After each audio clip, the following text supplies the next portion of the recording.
Good afternoon, everybody else. Good afternoon, everybody.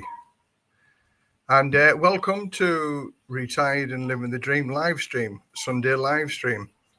And okay, I'm a little bit early just to make sure everything's working. The volume, the picture, blah, blah, blah, blah.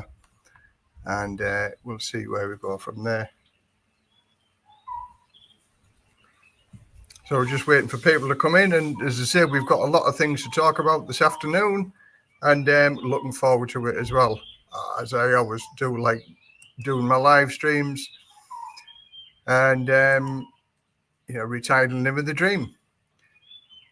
And we're into 2025 and I'm retired and I'm living the dream.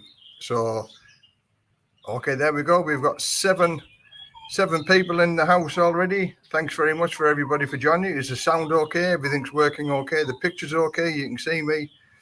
Just leave something in the comments. Good afternoon, Les and all. D from Isan, hello. Farang Travels, hello, everyone. Good afternoon.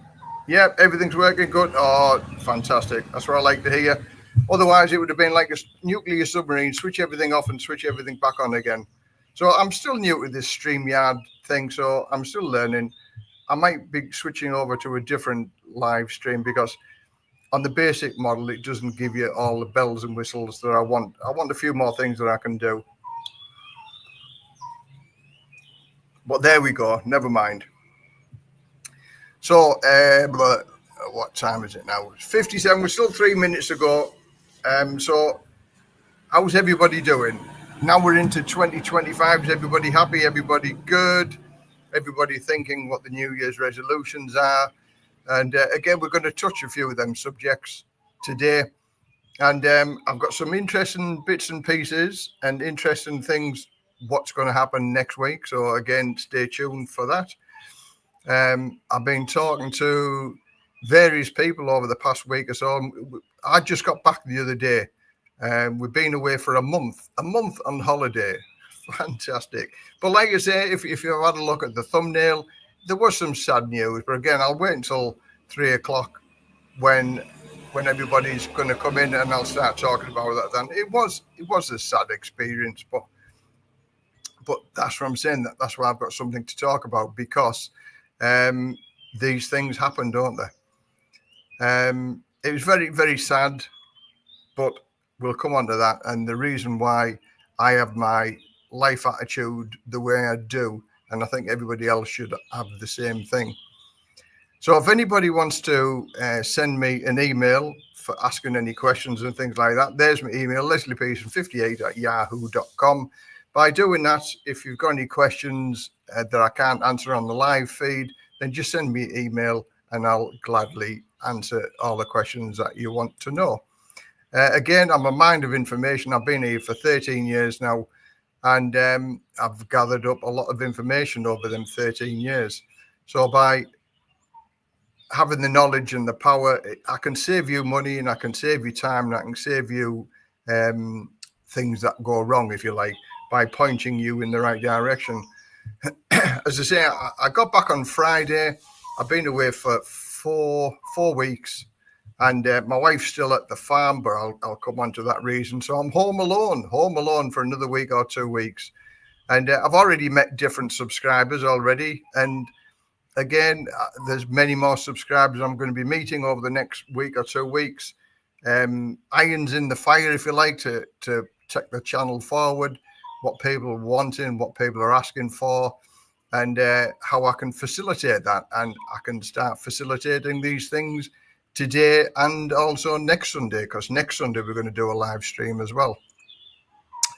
So, okay, 3 o'clock. Thanks very much for everybody for joining us. For those ones that are early. Farang Travels, hi, Farang Travels.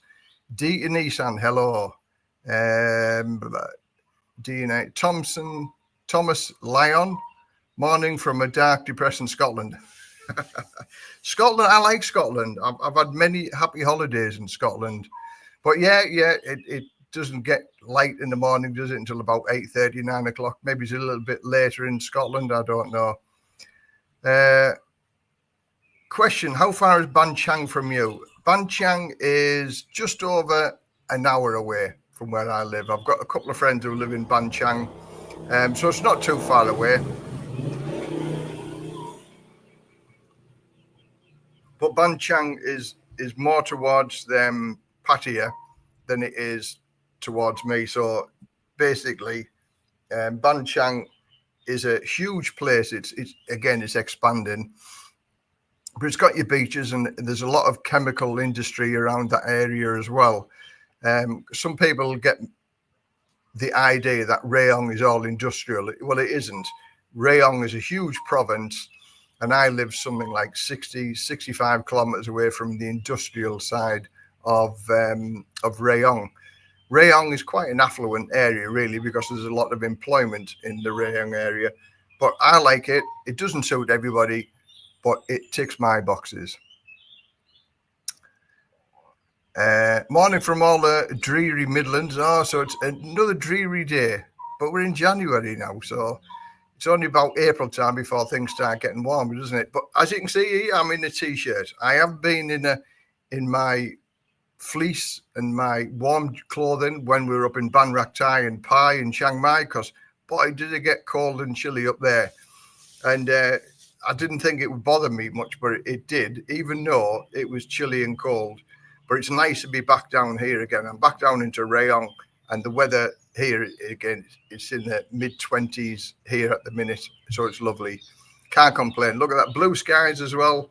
And what isn't to like about blue skies and sunshine? So sorry to hear. I'll send some sunshine through the internet with Wi-Fi. It's a pity you couldn't do that, isn't it? It's all good in the summer, all 3 days of it. Yeah, three. That's if you're lucky. If you get it 3 consistently days, you're having a heat wave and you're having a lovely time.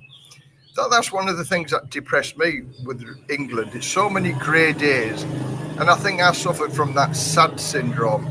The fact that seasonal adjusted disorder, I think it's something like that. And grey days, it never makes anybody feel happy, does it? So okie dokie. So here we go. What we're going to talk about today. Okay, like the thumbnail suggests, let's get this over and done with. The sad news about it. We had a fantastic holiday in Ban Rak Thai, Pai, and Chiang Mai, and then we went to go and see my wife's family in Karat to wish them a happy new year. We went there on January the 3rd, but sadly, Ploy's grandmother took ill. I mean, saying that she was 96 years old as well, so she'd had a good innings, and sadly she died whilst we were there. But I don't know whether anybody's experienced the Thai funeral or celebration of life, it's called. It went on for 5 days, the celebration of life. And I've got to say, when my mother passed away and we had the funeral, it was a dull, depressing, horrible experience. But the Thai culture for the celebration of life for 5 days, this is like sort of 24 hours a day. We had music system. Again, I'm going to do another video about that one. It's not all doom and gloom type of thing and sadness about it, because in reality, a lot of happy people. There was tears in the beginning. Obviously, everybody's upset that the grandma died. But I'm amazed that the whole village just clubbed together. And at one point on the night time when we had the monks there was over 200 people attended the grandmother's funeral, or the well wishes type of thing that the monks, because the monks come around every morning and every evening for 4 days, and then we have the cremation. And the cremation, again, although it's a sad thing, it really is. It was a joyful event. The crematorium's all beautifully decorated and just a beautiful building to look at. And they put the coffin in onto just look like a great big charcoal that you'd have your barbecue on, and they set fire to it, and then they shoved it into the oven. It's a wonderful, wonderful 4 or 5 days, and it is a true life celebration, which is although it's sad, it's a happy event. And when it was finished, it started to, well, my wife used to get up at 4 o'clock in the morning with the mum and the dad, and prepare the food for 5 o'clock. And the music went on at 5 o'clock to tell everybody in the village that the food was up, breakfast was getting served.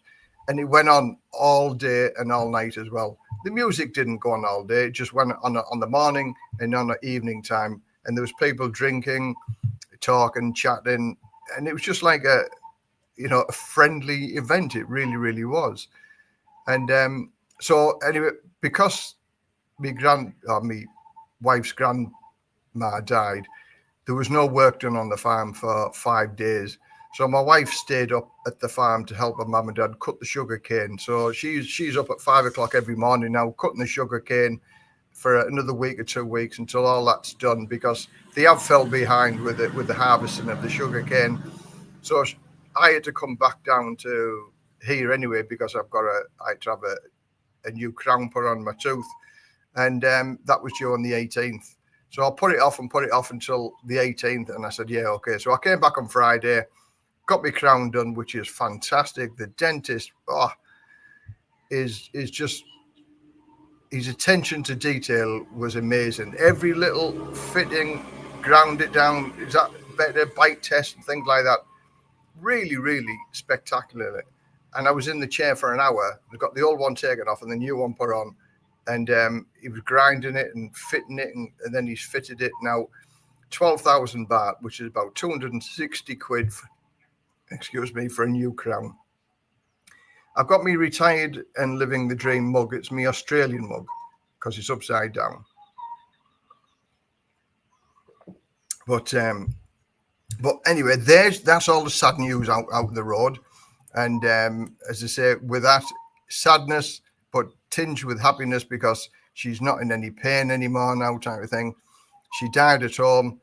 They took her into the hospital, and the doctors said she's ready to die. And the grandma said, I don't want to die in the hospital, I want to die at home. So all the family was surrounded by her. There was somebody with her 24 hours a day. So she was never, ever alone. And it was me who discovered that she'd passed away. I'd had a cup of coffee, just made myself a cup of coffee. And my wife said, is grandma still alive? I said, yeah, she's still alive. Had my cup of coffee, went back, checked on her, and sadly she'd passed away. But she passed away in the sleep on afternoon time. And within 2 or 3 hours, everything was set up. The marquees were set up. The music system was set up. It was just a magical affair. But you'll see it in the video. It's not a doom and gloom video. It's quite an entertaining video. And also, I give some indications of the costs. Now, the cost for the funeral for my mum, and it was just the basic funerals, that was £3,500. Now, the cost of the grandma, for bearing in mind 5 days of celebration, food for all of the village, the monk's payment, the coffin, the freezer to put the coffin in because to keep the body cool, came to 80,000 baht, less than £2,000. And what a send off that was for 2,000 quid in comparison to what you'd get in the UK. But anyway, enough about that. Let's move on to happier things, and let's get on to, if you've got any questions, put a Q at the beginning so I can see it's a question, because the comments scrolling by. And if I do miss your question because I'm answering somebody else's question, I do apologize. Just put another Q again. I'm not dodging the question, if you like. Maybe it's over long explanation on a reply. So let's have a look. Miss my condo on Pattaya, but we'll look at Rayong next visit. It's Rayong, not there is a Rayong, but it's in a totally different part of the country, Rayong, which is an hour and 20 minutes away from Pattaya. The wife and I are planning to visit Rayong next week, makes a change from Karat. Yeah, well, I say my wife's family live in Karat, so it was the opposite way around. But I like Karat. In fact, I've just put a video up this morning with regard to Ploy's Farm and why we decided not to live at Ploy's Farm, which we could have done for rent-free because it's paid for. There's no mortgage on it or anything. But for me, I just feel too remote there. Hi, Les from sunny Jomtien. I lived in Jomtien for 2 years and I loved it. Mr. Safety Forever, my condolences. Thanks very much. Good afternoon from Germany. Good afternoon, Germany. Okie dokie. Right. So what we're going to talk about today? Okay, let's start off with a good one, shall we? I've got to say, there's a lot of things that have gone on over the past 4 years that I've been doing this, and there's two most common problems, or common themes, if you like. One is the visa for people to get here, to how you can get the visa, whether you meet the criteria of either 800,000 baht in the bank or 65,000 baht a month income method. There's many ways of negotiating this, if you like, bending the rules to suit your circumstances. Like, you don't need to have that money in the bank, and you don't need to use an agent, and you can do it yourself, and you can save yourself a fortune if you do it yourself. But also, if you don't want to do the paperwork and you don't want to muck about, there are agents that you can use with regard to obtaining your visa.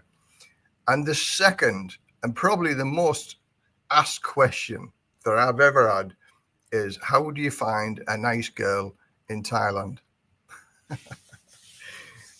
If I had 100% bomb-proof method of doing that, I'd be a wealthy man. I really would, because that's probably one of the most asked questions that I've got.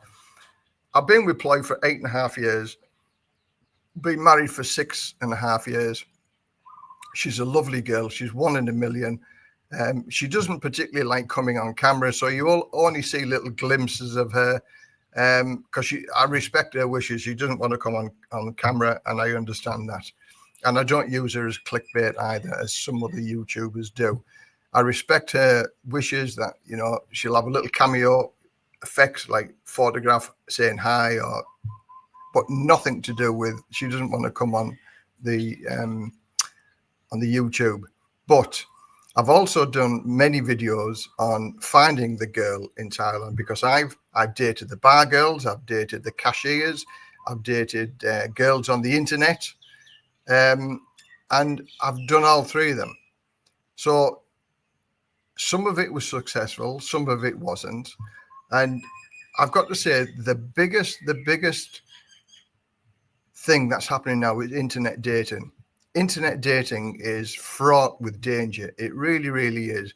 You have no idea, and that's tripled. In fact, I've done an ebook with regard to internet dating. So if you want to have a look at the ebook, have a look in my description down below, and there's a link to the my buy me a coffee, and it's only $3 for internet dating, and what to look out for, and be careful so you don't get scammed. And it's just some helpful information. But I've been talking with a subscriber this morning, and this may be of interest to many people. In other words, there was 3 guys I spoke to yesterday about it, and they're already chomping at the bit, and they're going to contact Cameron with regard to what I'm about to say. Now, Cameron does a Facebook. He does a Facebook channel with regard to finding Thai ladies. And if you want to have a look at his Facebook channel, this is it, the Thai Lady Matchmaker. Now, he's based in Bangkok. He's been married to the Thai girl for a number of years now, and they've set up this dating agency where they vet the girls and the guys, so there's more compatible for matches and things like that. So it seems to be a little bit old-fashioned, doesn't it? The dating agencies. I remember them being, running many years ago. But because of what's going on now, the scams and stuff like that with the internet dating, I think there's a niche for this type of service. And I think Cameron and his Thai wife will do very well out of this, because they have the girls and they sort of vet them and interview them. And these girls are educated, got jobs and things like that. And there's a whole spectrum of ranges for qualifications, from universities down to girls that are working on a farm and things like that. So there's a huge variety, and they're going to do the same, because they're worried about the Thai girls being introduced to a guy that's only after one thing and he's going to love them and leave them, if you like. So there's a little bit of vetting going on, but I think that, for me, is a positive way. It's a positive way forward, because by doing this, it sort of guarantees that you're not talking to somebody who's in soy 6 or in soy cowboy or soy Nana Plaza and things like that. You know, because they've been looked at, if you like. Retire, don't give up. Hi, Dave. Welcome to the channel. How was the movie? The movie. Oh, yeah, the movie. I'll come on to that in a minute. Good evening from Scott in New Zealand. Read the book Money Number One. That's the basics. Mickey on the Rock. Hi, Retire, don't give up from New Zealand. Any decent fishing in Rayong? Yeah, we've got lakes all the way around us. But anyway, to go back to what I was saying with regard to the internet dating and things like that, we're going to do a live stream next week. Me and Cameron, we're going to do a live stream. It'll only be for an hour next Sunday from 3 till 4. And basically, it's your chance to ask him any questions that you want to know. Like the cost of it and the success rates and things like that, what type of girls he has on his studio, and what type of girls he's got on his books, how many girls and things like that, and how many guys. And I think it's, like I said, I think it's a niche that's going to work. So that is, have a look on Facebook. If you have a look on Facebook, Thai Lady Matchmaker. I tried to put a link on here, but because I've only got the basic StreamYard, I can't do that for some reason. So again, Facebook is Thai Lady Matchmaker. Cameron and his wife are running this business. So ask him as many questions as you want, and I'm sure he'll be very accommodating. I spoke to him for an hour this morning. He's a very, very nice guy, and he totally understands what goes on, as I do, and things like that. And the internet dating, when I did it, it's fraught with danger. It's fraught with the scammers and, the ladies saying that they're not the working girls, if you like. And anyway, I rest my case. Have a look at the Thai Lady Matchmaker. Wow. So normally these live streams go on for about 3 hours type of thing. And hopefully we'll go on for 3 hours. I've got the light set up just in case it gets dark and I'm still talking. As long as people have got questions to ask, and then I'll answer the questions that I can answer. And I've never been stuck yet. And if I can't answer the question, I'll send you to the person that can answer your questions and send you in the right direction. Yeah. So the fishing in Rayong, yeah, there's plenty of fishing lakes around where we are. Right. Be careful, because once you throw a leg, they think you're married. To choose wisely.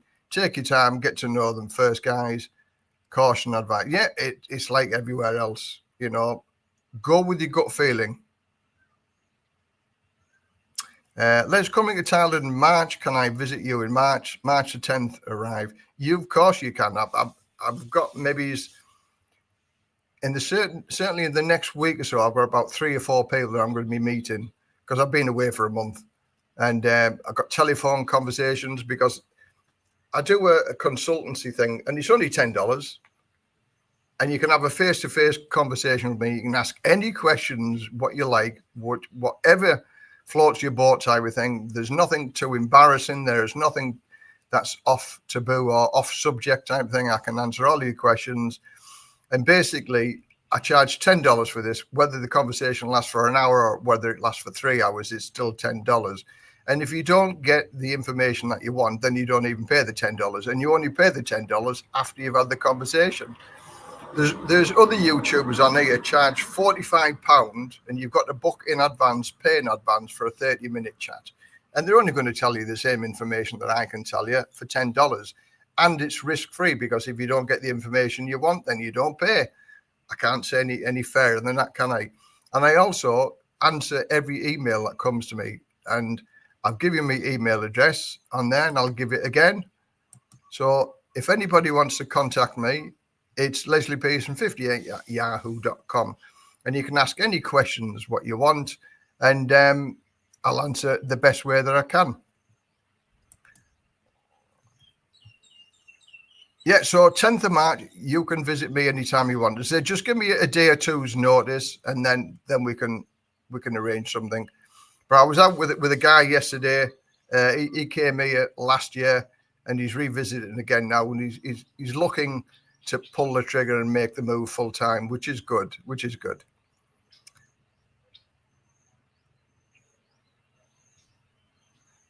Isla's back in May for the Rocket Festival in Yasaton. Now spending 5 months and 29 days in Thailand each year. I suppose that's to try and avoid the tax implications. Well, here we are in January. The tax is due in March, and they still haven't organised what tax we'd have to pay or who's responsible. And just a little bit of notice on that. I'm getting a telephone call tomorrow by... It's been a year now, so there's a lot more people clued up than me with regard to tax. And I'm getting a telephone free consultancy on Monday, tomorrow, to see whether I'm actually need to be registered with a tax number and things. Because I haven't got a tax number. I've done nothing about the tax yet. I won't do anything until I'm pushed, if you like. So by doing that, because this company charges 7,000 baht to get you a tax registration number, when you can actually do it yourself, but many people are scared of the paperwork, and it's free if you do it yourself. So I'm going to see if I need a tax ID number in the first place, and that's the free 15-minute conversation tomorrow. And I'll let you know on another live stream, or I'll let you know on another video.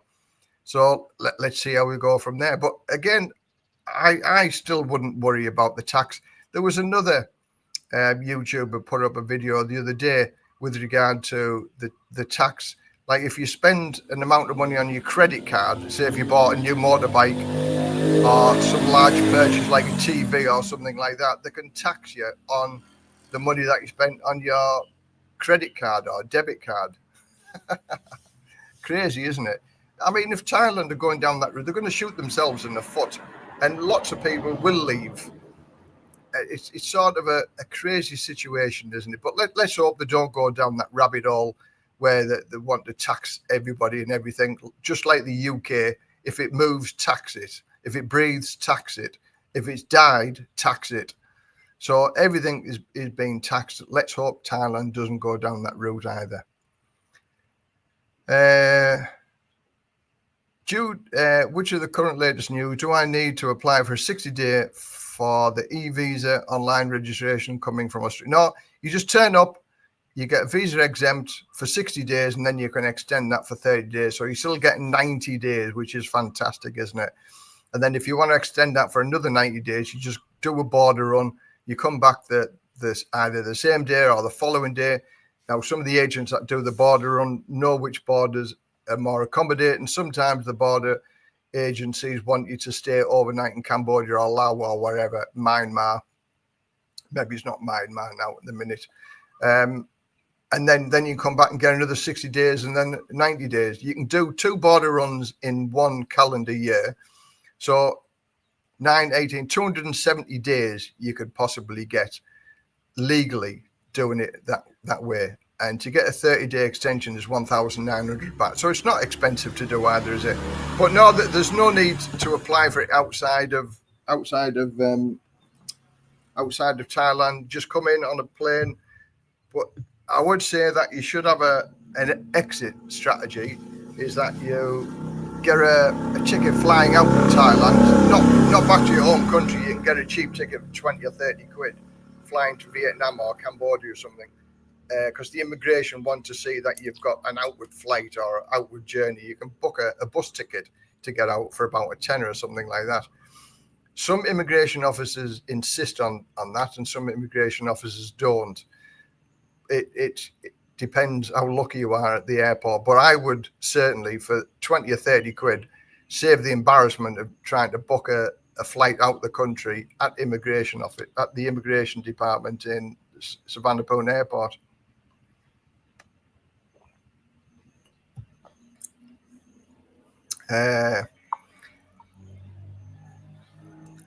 Hi Les, currently on a hot sore beach, quite close to you, interested to know about the new tax. Yeah, everybody's interested to know about the new tax, but nobody knows about the new tax. But again, I'm going to hopefully glean a little bit more information when I have my telephone call on Monday, because I remember doing a video, maybe it's a year or so ago, and I said, and I contacted 2 tax experts to try and find out, and I give them both the same information. This is how crazy it is, isn't it? You would think they'd come up with the same answer, but no. One tax company said I'll pay tax. The other tax company said I won't pay tax. So, and these are tax experts. So if the tax experts can't get it right, us YouTubers and things like that, we haven't got a cat and else chance. So I don't even watch the tax. Some people who make a video about tax, because at the end of the day, nobody knows. Just wait, and when it does come, it will be big, massive news. It'll be all over YouTube. It'll be on all the news. It'll be in the Pattaya Mail, Bangkok papers, everything. So just wait and see. Hello, Jackson. Did you enjoy your lunch yesterday? Maybe it's a tad cold by the time I left. I just had noodles. I haven't even been shopping yet. I only got home on Friday, and I haven't been shopping yet. So I've had 2 packets of noodles today. And my friend who I met yesterday took me out for an evening meal. So I'll have to do some shopping, but that'll be tomorrow now.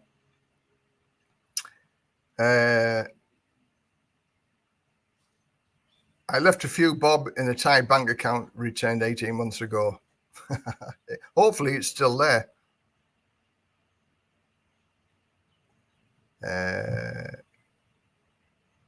What's that from the bank? Got horrific from the bank. Oh, missed out part of the conversation in there, but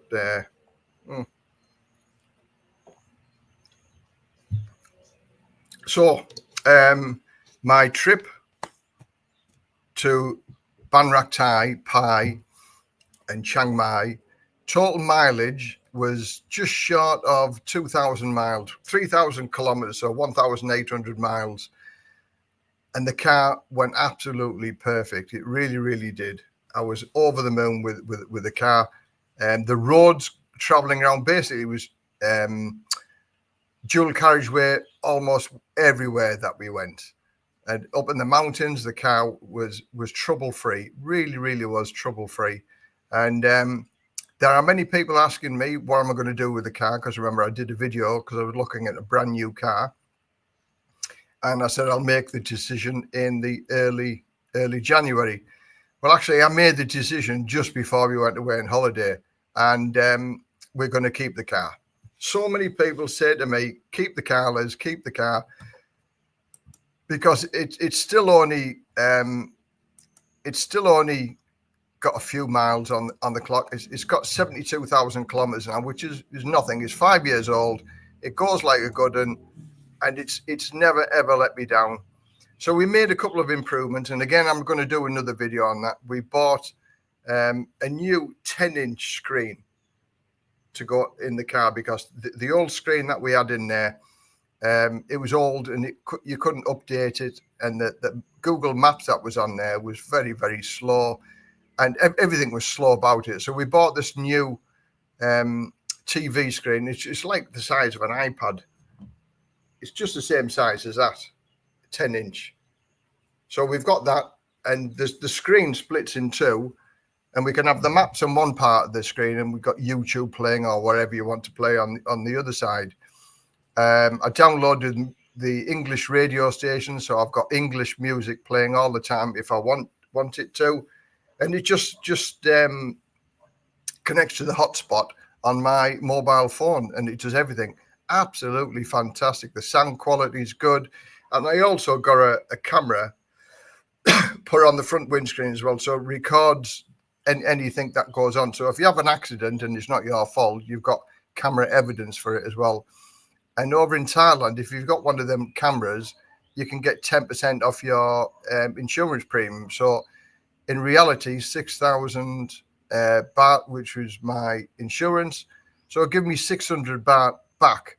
and the camera itself costs 1,800. It's the same model, same make as it's the TV screen, the TV monitor. I'm going to do another video about that, and that total cost for the radio and the new bracket that it sits in and the camera, I think 8,500 I paid for it. I think it's very, very reasonable, but it was worth every penny, and it worked like a good one, and it's lightning fast, and the picture quality is just brilliant. I just put a YouTube video on when I sent my wife shopping to the markets, and I'll just sit in the car and watch a YouTube movie or something like that. But it's very, very good. But I'm going to do another video about that next week. But the car went perfect. Absolutely no qualms about the car. And so many people on that video said, keep the car, Les, keep the car, keep the car. And when all said and done, they were right. They're absolutely right. It's only 5 years old, and it's got very low kilometers on the clock. So we're going to keep it for another year or 2 years. I might even keep it for another 5 years. It just goes so well. It's cheap as chips to get repaired, and it's been very, very good. Never broken down.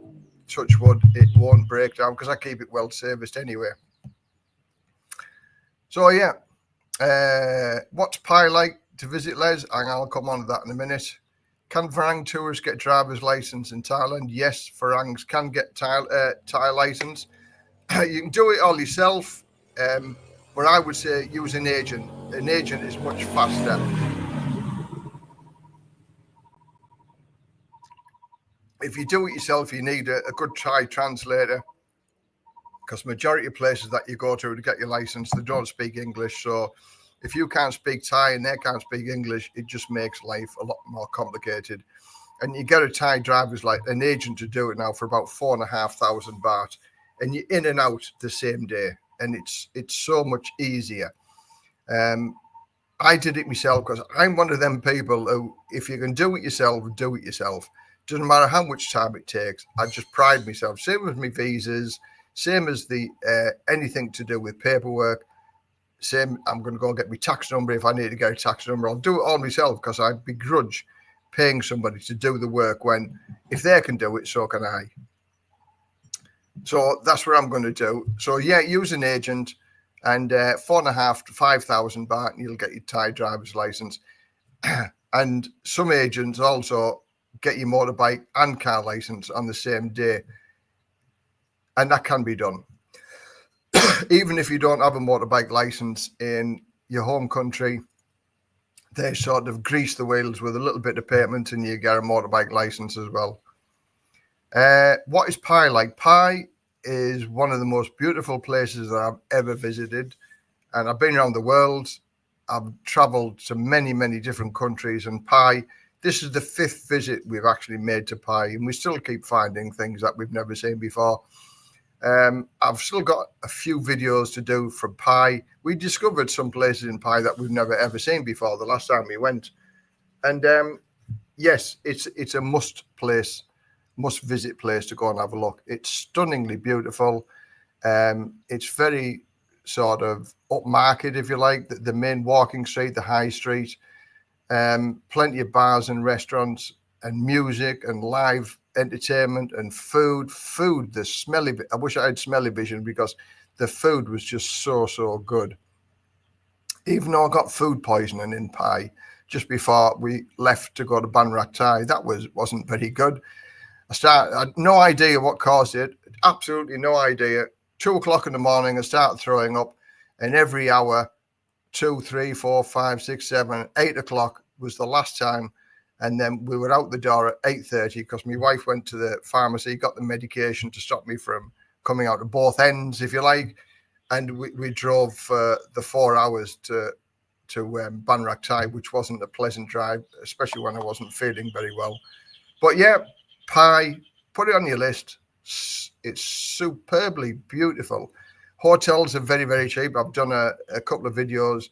Brookview is the cheap one that we stayed at because we just stayed there for 2 nights on the way to Ban Rak Thai, and that was only 1,000 baht a night. And you could park your car in the center of Pi and walk to the center of Pi, which is about 5 or 6 minutes walk, which is great because trying to find a parking space in hotels in the centre of Pai isn't easy at all. And we used to stay outside on the periphery of Pai and have a motorbike, but it meant I couldn't have a drink because I don't drink or drive. So this time we said, we'll pay a little bit extra, and it was only 1,000 baht when all said and done, a night, and 5 or 6 minute walk to the centre of Pai. And we had, I don't drink a lot anyway, but it was just nice to be able to walk there and walk back. But it was good, especially the Christmas time. The atmosphere there was very, very good. Hi Les, did you fit your own dash cam? No, I didn't. The dash cam was fitted by the people who fitted the new TV monitor. They did everything. We just went shopping for an hour. We had lunch, come back, and an hour it was done. And it's amazing how they do it here, because we had, when we bought the car, it was just an analog radio type of thing. So then we upgraded it to a 7-inch screen, maybe 6 months after we bought the car, and that worked great for a year or two. Then it just started being sluggish and things like that, and it wasn't a really good make anyway. So when it stopped working, we still use the phone for the Google Maps and things like that. And then when we decided we were going to keep the car, then we were going to go on the trip, that's when I bought the new TV monitor and the dash cam, and they fitted everything together, an hour, and it was done. And there's a new bracket on the front of the car to accommodate the 10-inch screen, which is just fantastically crystal clear. It's probably better than my TV that I bought at home. But it works wonders, and the maps are super fast. YouTube, I've got downloaded apps for all LBC radio, Heart Radio, Smooth Radio, Radio 2, Radio 1, all the radio stations in the UK. And like for those people in America or Australia, you can download the app onto it as well, and you can play all of your music. It was worth the 8,500, because then we knew that the maps are going to work. And again, you'll see when the trip to Pai, I put a screenshot of, and it showed you the crinkly of the roads. 762 bends, crazy, isn't it?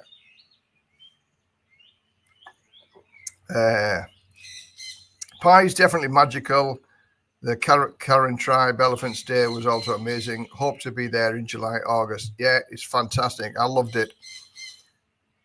Thanks, Les. Pai, yeah. Put it on your list. Hi, Les and guys in the chat. Hope everyone is fit and well. Enjoyed your last film in rural Thailand. Again, sorry to hear about Kunploy's grandmother. I too have a front and rear dash cam. Yeah, we've got a rear. Well, that was it. I forgot to mention as well. In with the price, they put a rear camera on it as well. So now we have view when we're reversing, which is good. Les, there's a new gentleman's club in Pattaya called Free Willy. I've no idea. I've never, ever been into a gentleman's club. Soapies, lap dancer clubs, and stuff like that.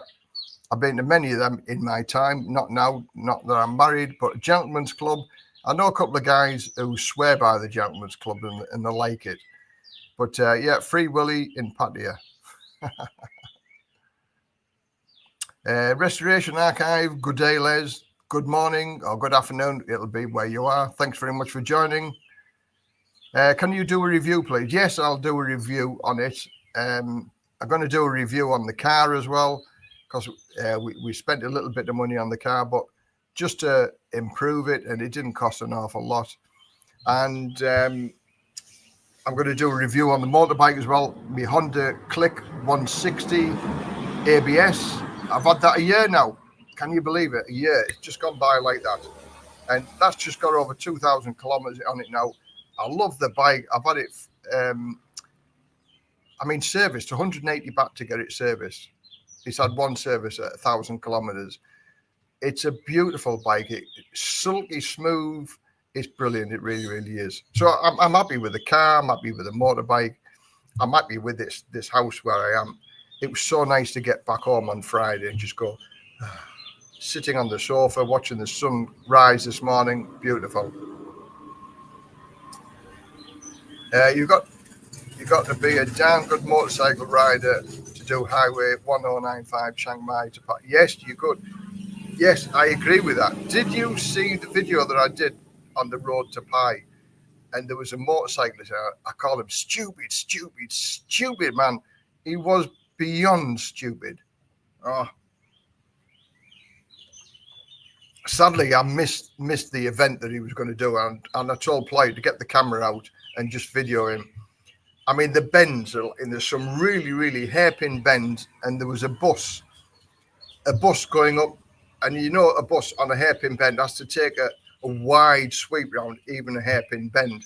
This stupid motorcyclist thought he could nip on the inside whilst this bus was doing a sharp turn on a hairpin bend. You know, I blew my horn and just, you know, and he sort of stopped in his tracks, because if he'd have gone on the inside, he would have been clobbered by the front end of the bus when he swung it round.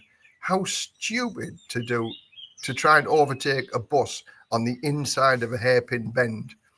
And his friend was two cars and a truck behind us.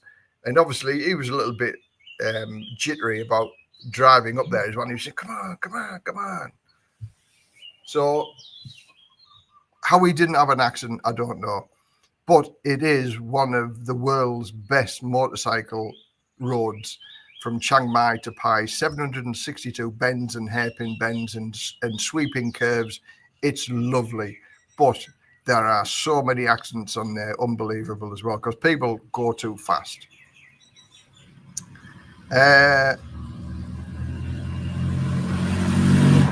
Thanks, Neil. After visit Free Willy.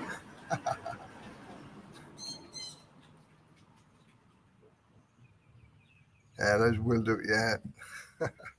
So yeah, Pai is definitely worth a visit, as is Ban Rak Thai. Ban Rak Thai is just spectacularly beautiful. It really I've got to say that the holiday that we had was fantastic. It really was good. And I think at the end of the day, if the truth be said, we fitted too much in a short time, because it was over 20 hours to drive to Ban Rak Thai, and that's stopping at Tak, which is halfway up, a sort of nondescript town, but it was cheap. We've been driving for 8 hours. Then we stayed at Pai for 2 nights, because by that time then we'd been driving for 15-16 hours, and I just wanted a rest. But for me, I did all the driving, which is tiring as well and stressful because of the roads and stuff like that. And then doing all the touristy things as well, then getting back into the car and driving another 5 or 6 hours. There was nothing only an hour or 2 hours away. It was always 5 or 6, 8 hours was the most. Well, no, 9 hours was the most. When we left my friend's house, we did a live stream, Retired, Don't Give Up. I did a live stream, me and him, for my subscribers, and then we did a live stream for his subscribers. He's a Canadian guy, from his house. So to drive from his house to Ploy's farm was 9 hours, and I've got to say that's the only time the sat-nav let us down. On the last half an hour, we were only 29 minutes away from Ploy's house, and it sent us up the wrong road towards the windmills. And it did this 5 years ago, and I thought 5 years it should have had it sorted out now, and it just got us lost twice. So that 29 minutes away from home took us an hour and a half, because we had to go down another road, and it kept sending us back towards the windmills.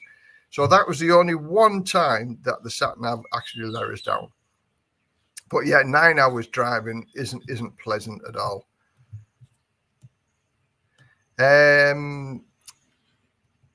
Hi, Les, is there any houses for rent near you? Yes, there is. I don't know how many there is at the minute. I need to have a word with the landlady, because our landlady, she's got about 10 houses in this location. I went to see my friend the other day, and Pim just had a brand new house built. And the guy that I went to see, somebody's moved in it. It only got finished at the end of December, and the first week in January, somebody moved into it. Such is the quality of her houses. Her houses are spectacularly beautiful and fully furnished, and you get a gardener thrown in with a cost as well. So yeah, just send me an email if you send me an email, I'll put my email address on there. And if you send me an email, there we go. Send me an email, and when you're likely to visit, and I'll find out some information for you. But it's like everything else, people come and go, and houses become available, and somebody moves out. But it's a very, very quick turnaround for Pim's houses, because they always are exceptionally good and exceptionally good value. Yeah, people willing to risk their lives to save 10 minutes at best. Yeah, crazy, isn't it? Maybe no, I don't think it wasn't like an afternoon where he'd been had a few beers. It was like early morning time, like 11 o'clock. So it's just crazy. It's just why take them risks? It's a beautiful motorbike road anyway, and the gentle curves without trying to overtake a bus and things like that. But there's no words for it, is there? There really, really isn't any words for it, because it's just silly. Why risk your life, especially motorbikes as well? Yeah, because motorbikes are the highest accident rates in Thailand is the motorbikes, but that's a lot of that is to do with people who've been drinking and driving, and drugs and things like that as well. That causes problems over here. Okay, Dave from Retire Don't Give Up. Yep, thanks for joining again. For those people who like the live streams and questions and answers and things like that, I did the live stream, so have a look at my history and you'll see the live stream with Retired Don't Give Up. So it was Retired Living the Dream, don't meet Retired Don't Give Up, Dave from Canada. And then we did the live stream, so have a look at his live stream as well, and he's talking to people about Canadian life and things like that, why he made the move to Thailand. So yeah, live streams with him. So we sort of live at opposite ends of the world. He used to live in Canada, now lives in Thailand. He's married a Thai girl. He's been here for a year now, so he's got an ADV motorbike. So yeah, plenty of things and plenty of questions that you can ask him. So cheers, Dave. Thanks for joining us, mate. Catch you later. Do you try to avoid driving at night? Yes, I do. I don't like driving at night, and if we go anywhere, we stop at 5 o'clock before 6 o'clock, before it starts getting dusk. We've got the film on the windows, which I don't particularly like, but it's sort of necessary here during the day because the sun is so bright and it's so strong. Having that film, it's fantastic during the day, but on a night time, it just makes that everything a little bit darker. Even though it's the lightest grade you can get, it's still, for me, I don't like it driving around in the dark. In fact, if I get to junctions and I'm going to turn left or right, I open the windows, the driver's windows, just so I can see 100% sure that there's nothing coming, because the amount of motorbikes and sidecars drive around here with no lights on, it's just, you just have to pull out in front of them and it's your fault. It's going to be your fault. So yes, I don't drive at night. I try to avoid it. And yeah, I just don't like driving at night. Drink driving is rife in Thailand. Yes, it is. Sadly, that's because the risk of getting caught is very, very, very, very, very, very low. And even sometimes, a little brown envelope can smooth your fine, and they'll help you back in your car and let you drive home. Unlike the UK, where, you're arrested, you're put into a prison cell to sober up, your car's impounded, you're going to lose your license and things like that. Over here, yeah, that's what I'm saying. Thailand isn't perfect for everything. It still has its faults, but love it or hate it, it is what it is. For those people who drink occasionally and go over the limit, the chances are you're not going to get stopped. But that's why I don't drink and drive. If I go to an event or something like that, somebody's having a birthday party, it's only like 500 to 800 baht to stay in a hotel for the night. So why risk it for a tenner? Just stay in the hotel for the night, and then you can get up in the morning, have your breakfast, and then drive home. Crazy. Les, can I ask, did it cost you any money when Grandma died? Yes, it did. I made a contribution. Towards the family. The whole cost of the funeral for 5 days was, because I don't know whether you caught the intro a little bit earlier on. It's called a celebration of life, and they have a celebration of life which lasts normally 4 to 5 days, and that the whole lot, including the funeral, the cremation, the monks, and everything that goes along with it, came to 80,000 baht. Now again, everybody makes a contribution. Ploy's mum and dad, the brothers, the uncles, aunties, 200 people that attended. Although it was a farming community and it's not a wealthy community, when all said and done, the bills were paid. She didn't have any insurance because she was 96 years old. And when she was a young girl, they didn't have funeral insurance or funeral plans. Her mum and dad have got the funeral plans, so if anything happens to them, that's already taken care of and it's paid for. So the grandmother, yes, I made a 5,000 baht contribution towards the funeral cost, and the whole cost was 80,000 baht. But 5,000 baht, it was nothing. But it was a contribution along with everybody else who made the contribution as well. So I wasn't the foreigner who ended up having to pay for the whole funeral, if you like. My contribution was 5,000 baht, just over 100 quid. He might have too many tattoos, a hard biker. Scott Green, Dave, a good guy. Yeah, Dave is a good guy. He's one of the good guys with regard to coming over to Thailand. Again, he's been here a year now. Has he made mistakes? We all make mistakes. And if somebody says that they've never made a mistake or they haven't been done or scammed or whatever, then I'd show you a liar. Because many people have lost, me included. I've made mistakes and I've lost money. We've been scammed. We got scammed. My wife got scammed for 3,500 baht because we were going to stay in another Thai, stunningly beautiful Thai village, and she booked it on Facebook.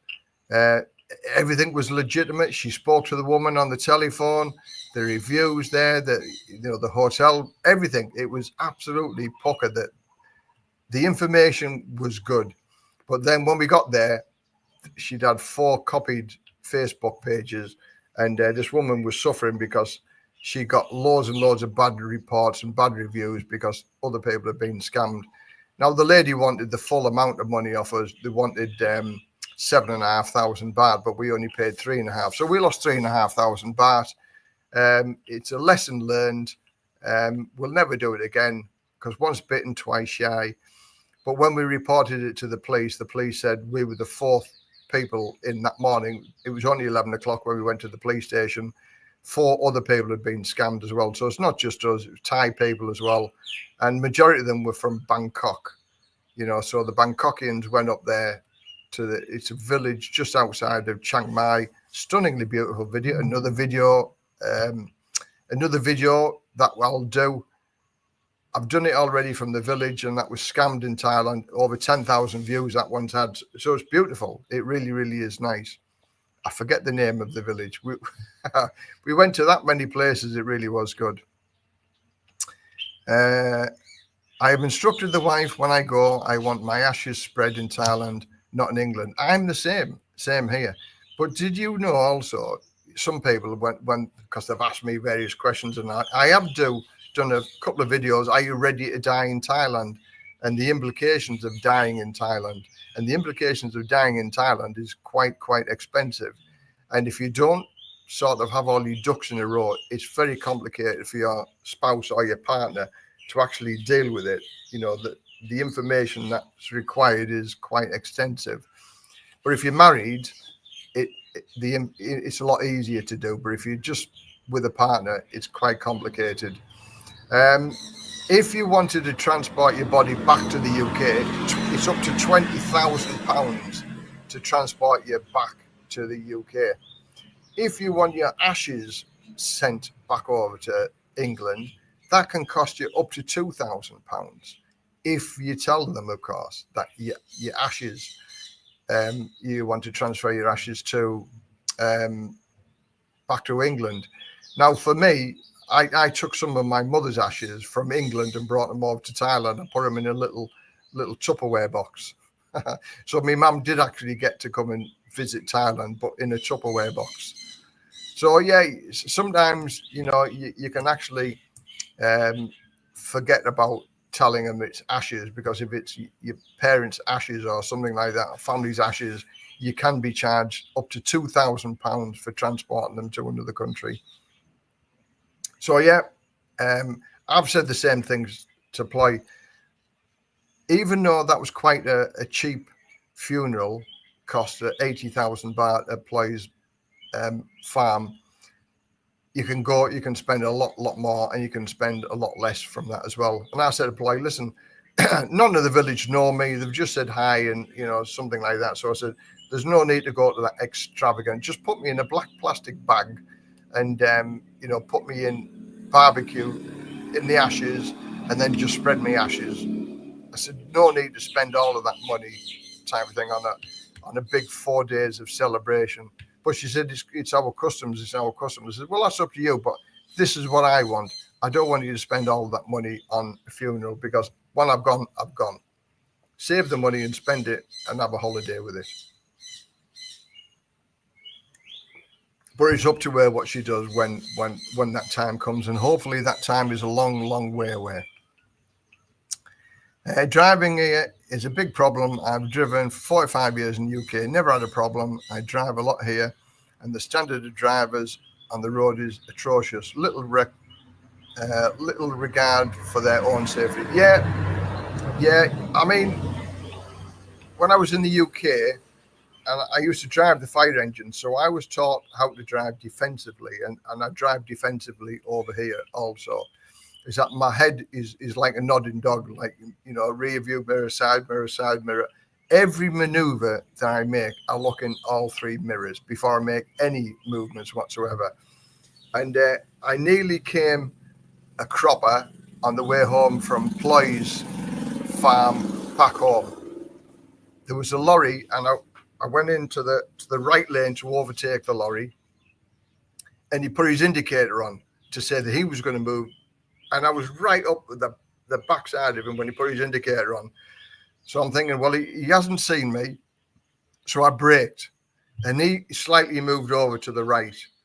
And that wasn't bad. What he was trying to show me, because when I braked, we just on the cusp of a bend. And when I pulled back in the lorry, there was a load of road cones, and there was people working on the crash barriers.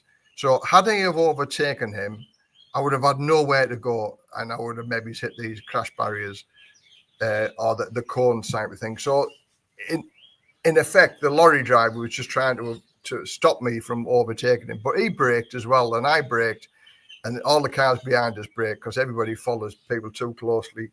So that's the probably only close call that I've had in 10 years of driving here. Because, you know, I don't drive very fast anywhere. I always stick to the speed limits, and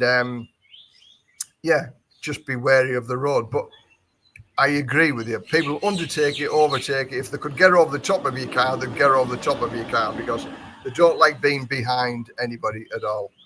So yeah, driving in Thailand, especially like the foreigners who drive on the opposite side and then having to get used to driving on the wrong side of the road, in their opinions, it can be quite difficult. Happy New Year, Les. Bob White, Happy New Year to everybody. Again, Happy New Year to everybody that's just joined the live stream and that. Hope you have a fantastic 2025. There's lots of things happening in 2025. And as I said, the channel will just go from strength to strength. I've nearly got 14,000 now.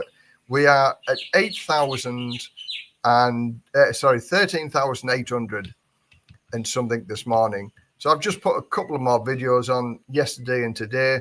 So have a look at them. And I've got about another 7 or 8 videos to put on. Hopefully I'll get them done this week. But as I say, for the last 12 days or so, we've been tied up with, sadly, the grandmother died, so with a funeral and things like that. And the internet speed isn't very good at me employee's house. So I've just not been able to load any of my videos. So I've only been back a couple of days now. So it'll take me a little while to get back into that. There's no particular order that I'm going to put the videos in, but they'll all get put up and they're all interesting. They're all information videos on costs of the food, costs of the hotels, where it was, which hotel it was, and the costs are everything, you know. So for those people who want to know how much it costs for food, how much it costs for living here, holidays and hotel accommodation, I give all of that information as well.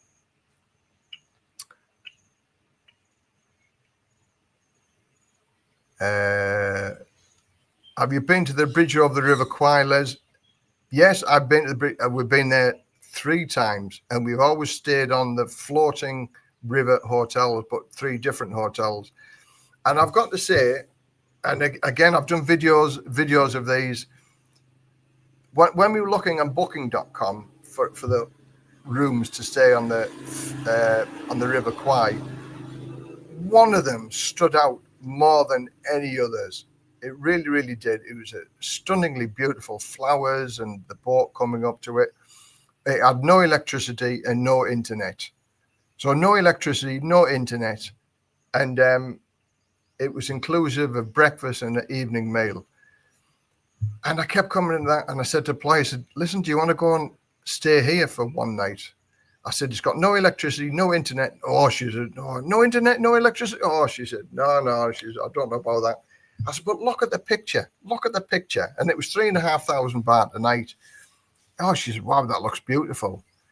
And we looked at the float houses, and that was the most expensive hotel that we stayed at, a bridge over the River Kwai and the River Kwai. And that was 5,000 baht a night for the float house. If you have a look on Booking.com, it's the top one. And it was stunningly beautiful, the inside of the room. It really, really was. But we left the place that we paid 3,500 baht for. Stunningly beautiful, absolutely well. Even though no electricity, no internet, the food really was good. The ambience, you could eat as much as you want on the evening meal. The breakfast was really, really good. We really, really enjoyed it. We got on the longboat to the float house, and I'm thinking, oh, this should be good. This is 5,000 baht a night. It was bland on the outside. It was boring. The room inside was stunningly beautiful, really, really top quality. But outside was nothing. There was no hammocks. There was no seating areas, no chairs.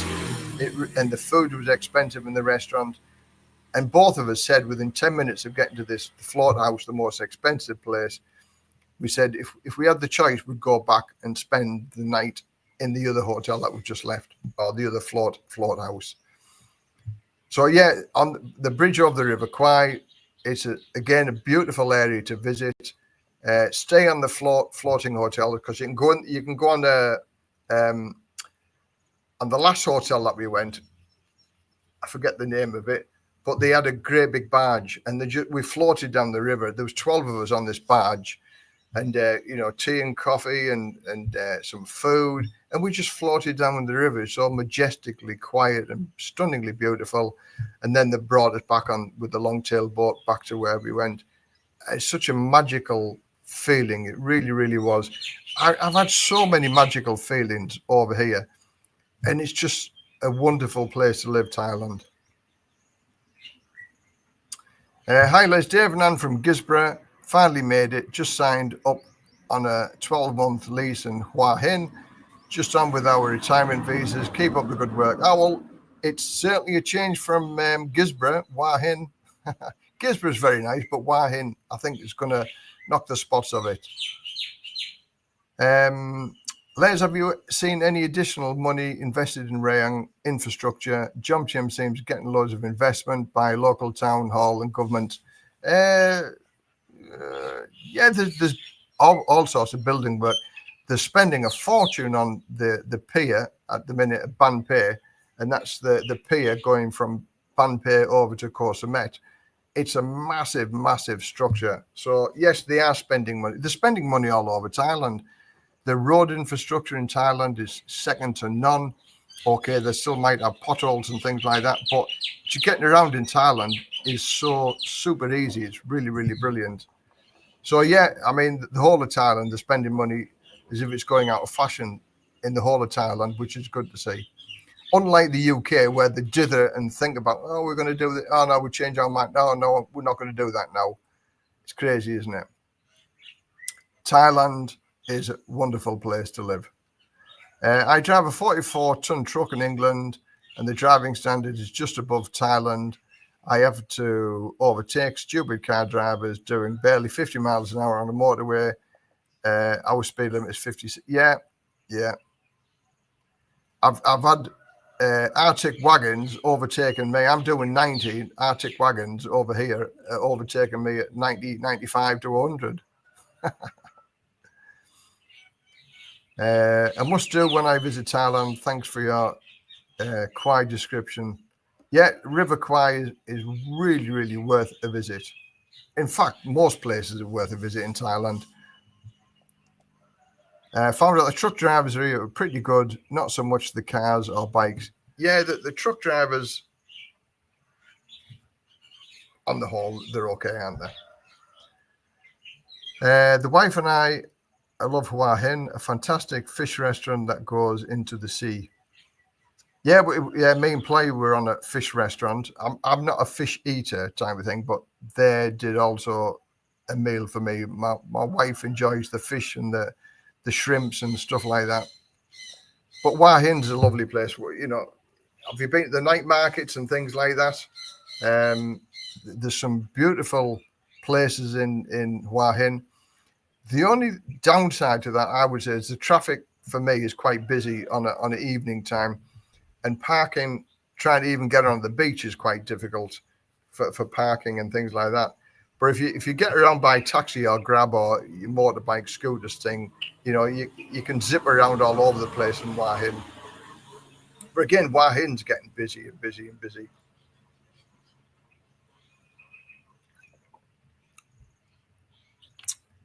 So, okie dokie. Okay, other things to talk about.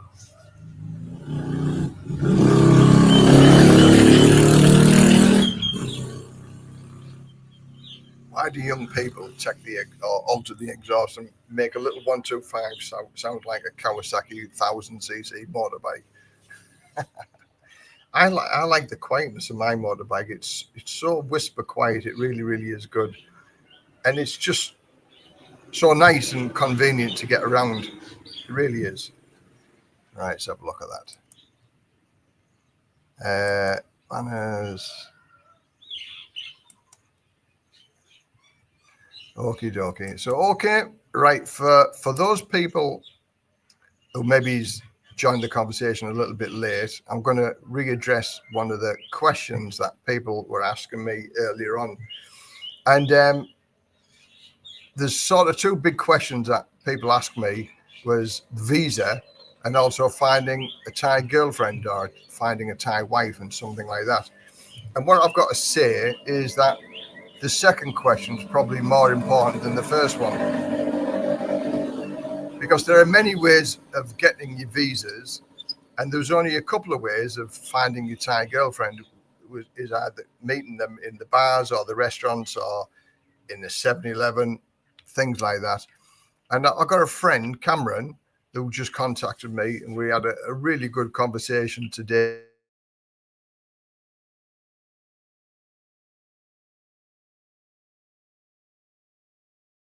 Before, they were never, well, they had the services, but I thought dating agency with internet dating had gone. But he set up this Facebook dating agency, and I'll give you the information if you want to go and have a look. It's the Thai Lady Matchmaker on Facebook. And having a look at Thai Lady Matchmaker on Facebook, they actually take a lot of the legwork out of it for you, and they help you find somebody that's not a working girl or something that you don't want to be able to talk to, type of thing. And it takes the risk out of things because they already vet them, they're educated, and either go to college or university or have got a job and things like that.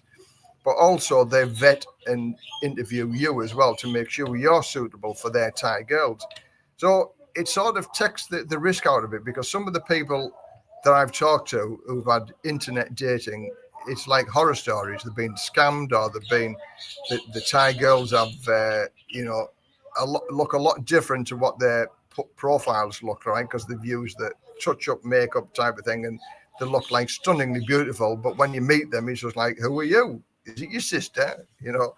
So there's a lot of bad press about internet dating, and I've done an ebook with regard to internet dating, what to look out for, and what how to stop from being scammed. If you have a look at my description below, and the more information, it'll send you to a link in my Buy Me a Coffee, and you can have a look at the internet dating, and it's only $3, and it gives you all the information, what to look out for, how to behave, and how to spot a scammer and stuff like that. So, but Cameron and his wife live in Bangkok, and they've set up this dating agency, and we're going to do a live stream next Sunday again at 3:00, and it'll be a live stream with me and Cameron, and he runs this Thai Lady Matchmaker site on Facebook. So it's your opportunity to ask any questions that you may want to know about dating somebody through a Thai dating agency. Warts and all, any questions that you want to ask, and he'll answer the questions that you want to know. And I think there's a niche for that around here, because majority of people can get scammed off the internet. You don't know whether the girl, who says to you, oh, I'm just coming to visit my friend in Pattaya, or I'm in Bangkok, type of thing. And they don't tell you the full truth, type of thing.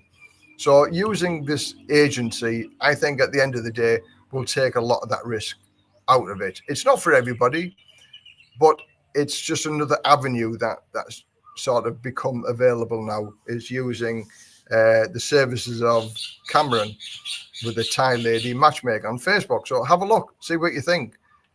Leave your comments down below if you've had a look. And again, I've told Cameron I was going to advertise it today on my live stream. So have a look. It might be just another avenue that you can go down and maybe find the girlfriend that you're looking for without any of the risk. I think it's a big niche, and I think it's going to work. But I could be wrong. Let me know what your feelings are, what your thoughts are with something like that. My friend met his Thai wife on Thai Friendly website. Yeah, again, I've met a couple of girls on Thai Friendly, and I've got to say, I had more bad experiences with Thai Friendly than good. I met the girlfriend. She was a language school teacher on Thai Friendly, and she was nice, and we were together for a year, but she wanted to become a chef. So I helped her to be able to train as a chef, and but she was working 6 days a week, and I was on my own. I dropped her off at work at 7:00 in the morning, picked her up at 7:00 on the night, and then she got a sponsorship type of thing to work at Dusset Tani in Nevada, America. And she said came home all excited. Les, I've been offered a job, paid job. She said in Dusset Tani in Nevada. Do you want to come with me? And I said, no, I don't want to go to America. I don't want to go to Nevada, certainly for 6 months. So that was the writing on the wall for me and her. And I wished her every, luck and success. And she did marry an American guy when she went over to America, when she was a chef in Dusset Tani in Nevada. So good for her. But yeah, Thai Friendly. I met a girl. We finished because she always had the telephone in her hand, and she took the telephone into the shower when she was going home in the morning. And I think, who checks the phone in the shower with them? And then when she went to Bangkok, I phoned her up, and for this girl who always had the phone in her hand, for 3 hours, I couldn't contact her. So I just said, yeah, listen, I said, don't bother coming back. I said, it's not going to work. And there was one or two other little warning signs as well. So, yeah, Thai friendly. You've got to be careful with Thai friendly as well. To find a nice girl, you need to live in Thailand, like I did. I worked for 6.5 years and got to know her before we moved to the UK. Yeah, exactly. Long distance relationships, from my mind, don't work. They'll take the money off you and you'll send them money and things like that, but you really never know until you live over here. And I have met some subscribers who met the girls on the internet, come and see me with a Thai girlfriends. And I'm looking at that, I'm thinking either yes or no. And majority of times it's been a no. There's been the odd success in the internet dating, but more often than not, it's a failure. So just be careful. Wait until you get to Thailand. The girls are always going to be here, and you'll find the one that you want if you spend the time looking for somebody over here. You can always do a screen test regarding internet dating. Yes, you can. And again, that's another red flag. If they said, I haven't got the internet, the internet's not very good. And again, the pictures look totally different. I think Greeny did a bit of that, didn't he? Greeny from Greeny Travels. He tried a few times, tried to have one-to-one face, and no, can't do that. And in reality, the picture and the person didn't match up when they eventually met. Again, that happened to me. One girl, she was about maybe 2 stone heavier when I met her compared to a photograph. And then she went off it. She said, is it because I'm a little bit overweight? I said, no, it's because you're starting on the lie. I said, I'm not bothered about your weight. I said, you're still an attractive girl. I said, your picture and your profile isn't the person that I came to meet. So I said, you started off a relationship with a lie. I said, be, truthful. And if you're a little bit overweight, you're a little bit overweight. And then when you meet somebody, you're not starting on a lie. And that goes the same for the guys as well. Truthfulness is a very, very important part of any relationship. And if you haven't got truthfulness and trust, then it's never going to work. I would say choose a location you like to live, then choose a lady from that location. Don't choose a girl and then find out she comes from a place you don't like, because they always go back home. Yeah, swings and roundabouts, really. I would agree. I would agree with what you're saying there. Find your area that you like, and there will be girls living in that location. And, the supply and demand is that there are more Thai girls looking for foreigners than there is foreigners looking for Thai girls.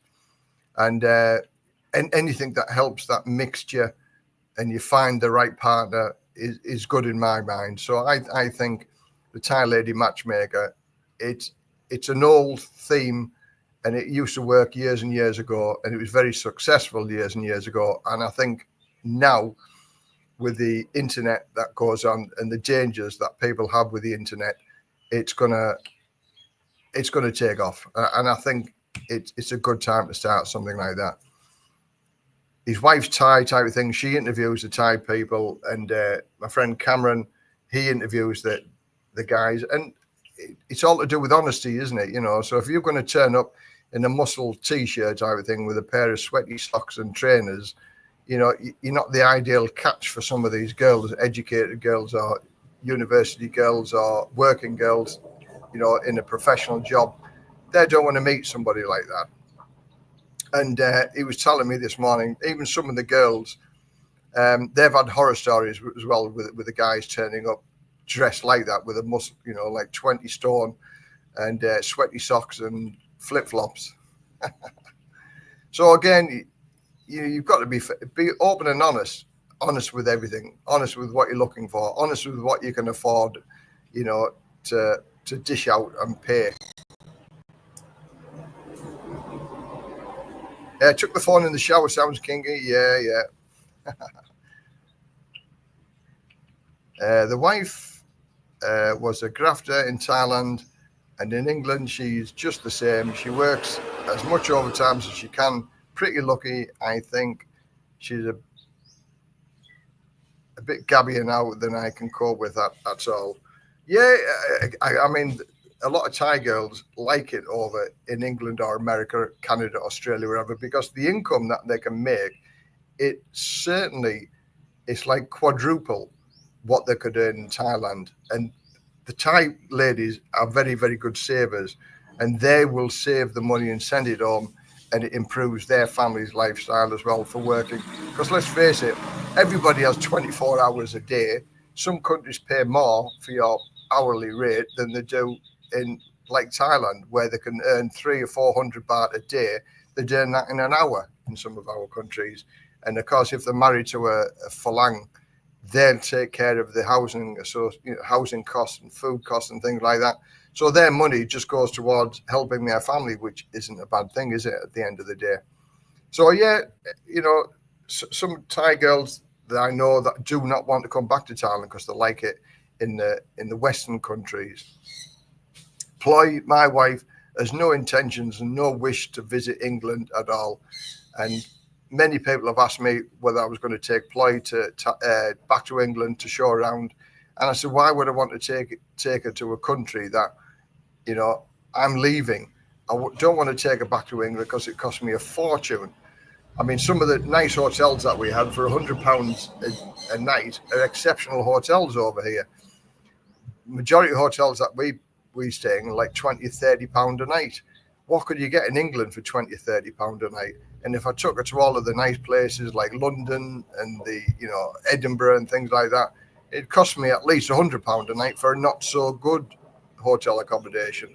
And the transportation costs, it's just far, far out of my reach to be able to do that. I would much sooner spend the same amount of money visiting in Laos, visiting Cambodia, visiting Vietnam, things like that, because your money goes much, much further over here. We didn't spend an awful lot. I haven't done the full calculations yet of how much we spent, but I would say it's less than £1,000 for a month worth of holiday for eating out every day, hotel accommodation, less than £1,000 for 4 weeks away.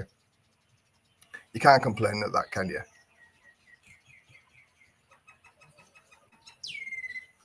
I tell the girls, meet astronauts. Yeah, and they'll look at you and he says, yeah, he's out of this world.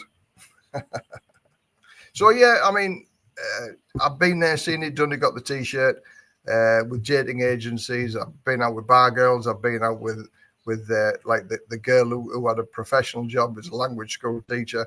I've been out with cashiers. I've been out with, farm people that are working on the farm. Ploy used to work in a factory, 6 days a week, goes to work at 6 or 7 o'clock in the morning, comes home at 6 or 7 o'clock on the evening. And, working all of them hours and having very, very little time off, never seeing natural daylight because it was dark when she went to work and it was dark when she was finished. No natural light in the factory, all lighting, she used to make shirts at one stage in the factory. And she got to the decision, there's got to be more life than doing this. Ploy, my wife, she's 26 years younger than me. And when we met, we sort of hit it off from day one. And it's been fantastic ever since. We've had the occasional argument. Everybody argues. For those people who say we never argue, I would say that's not probably strictly true. Most people argue. And I've got to say, majority of arguments that we have has been my fault or my misunderstanding. It still is a learning curve, even though I've been here for 13 years. It's still a learning curve of what you put up with and what you don't. And face is a big, big thing in Thailand, is that Thai people don't want to be embarrassed or don't want to be shy.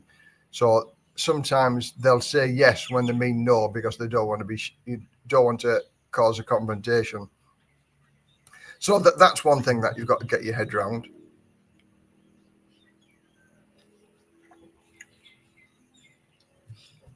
But it's certainly an interesting lifestyle. You've got to get rid of your Western ways and adapt to, you know, the Thai ways, because if you don't do that, you know, like I've had people say, well, in America we do this, and in Australia we do that, and in England this is how it works. You've got to forget about that, because you're in Thailand and this is how it works, and it's a lot of it is totally different to how it works in your country. So, you know, be careful with everything. Take everything with a pinch of salt, and sometimes they'll argue and they'll be embarrassed about arguing, and they'll give in rather than argue with you. But then that doesn't solve a solution. It doesn't solve the problem that you're arguing over. Just because you've won an argument doesn't mean to say you've won. You know, so 8.5 years we've been together, and we're still learning things. And thankfully, the holiday that we had, it went utterly smooth. We had a fantastic time. It really, really was a wonderful time. But it's nice to be back in my own house. Look at that view over there; it's beautiful. And I sit on the sofa, and yeah, it's a wonderful location where I live. I'm very, very lucky and fortunate to live where I live. I'm the same as my wife is 23 years younger than me. Now, again, as far as finding a girlfriend's concerned, in the UK, I'm way down the pecking order in England. I'm 64-year-old and I've got nothing in England. I don't have a house, don't have a car, I've got nothing in England apart from my pension. So I'm way down the pecking list as far as ladies who are going to be interested in me. And I'm 64-year-old, so I certainly ain't going to be getting younger ladies than me, because what have I got to give them? I've got nothing apart from my pension, and that's it. And so therefore, you know, my ladies that I'll be looking at is 65, 70-odd-year-old. And, you know, that's my life for looking for a companionship or a lady friend in the UK.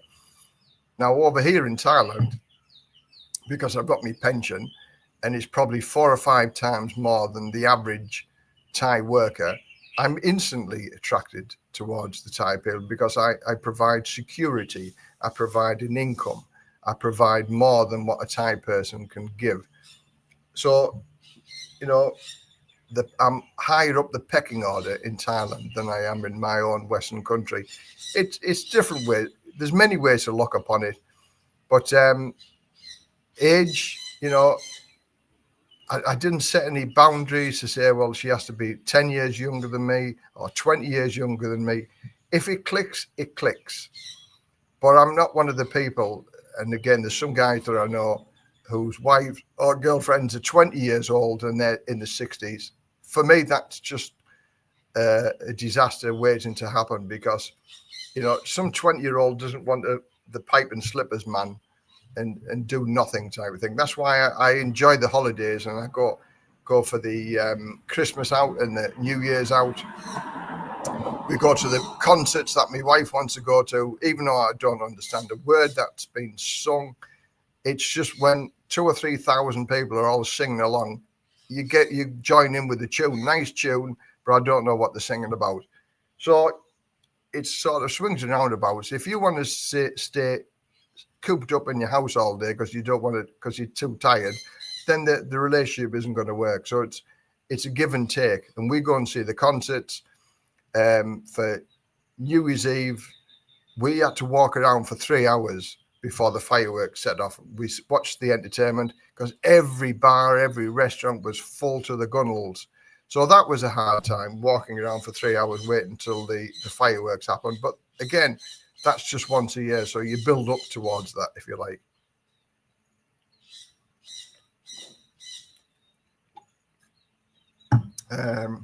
What's the average return flight cost to Thailand from the UK? Thinking of going for a month.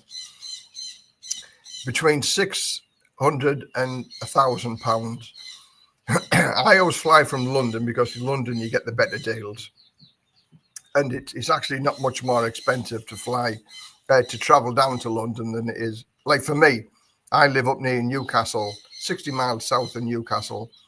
And to get a taxi from Redcar to Newcastle was 100 quid. To get the train from Redcar down into London Stansted Airport was £42. So it was actually cheaper for me to get the train down to London, and I saved £150 on the flight anyway, compared to flying from Newcastle. And it was just magic. I just loved it. Same with coming back to England. By the time I paid for the train to get from King's Cross up to Redcar, it was only like less than 50 quid in comparison to like £100 for a taxi, or the stress of trying to get a train to Newcastle, change at Newcastle. That was like 30 quid just to catch the train from Newcastle down to Redcar. So I always fly from London. I've got all the time in the world. I'm never in a rush. And I just think it's all part of the holiday, going on the train. It's three to 3.5 hours on the train from London to Redcar. That's not too long, is it? It's an hour by taxi from Newcastle. So it's only 2.5 hours longer than getting a taxi from Newcastle. And Paul's Thailand. Good day, Les. Good day. Good afternoon. Hi, Les. Greetings from Bangkok. Hi, Adrian. Thanks very much for joining. Steve, Les, we have a house in England. I have a new van and a car. The wife has a car. I would swap it for an easier but better life in Thailand. Again, it's ticking them boxes, isn't it? You know, it's finding your little niche and finding your little happy spot, finding the happy spot, and then moving to it and living it. Don't become one of them OMY people. One more year, I'm going to do this, and then next year, just one more year, and I'll do it, because we all know how much money we have, and this is my thesis on this. We all know how much money we have, but we never know how much time we have. And sometimes your life can run out before you've done the things that you want to do. I'm a 64-year-old now, so I've got more years behind me than I have left in front of me.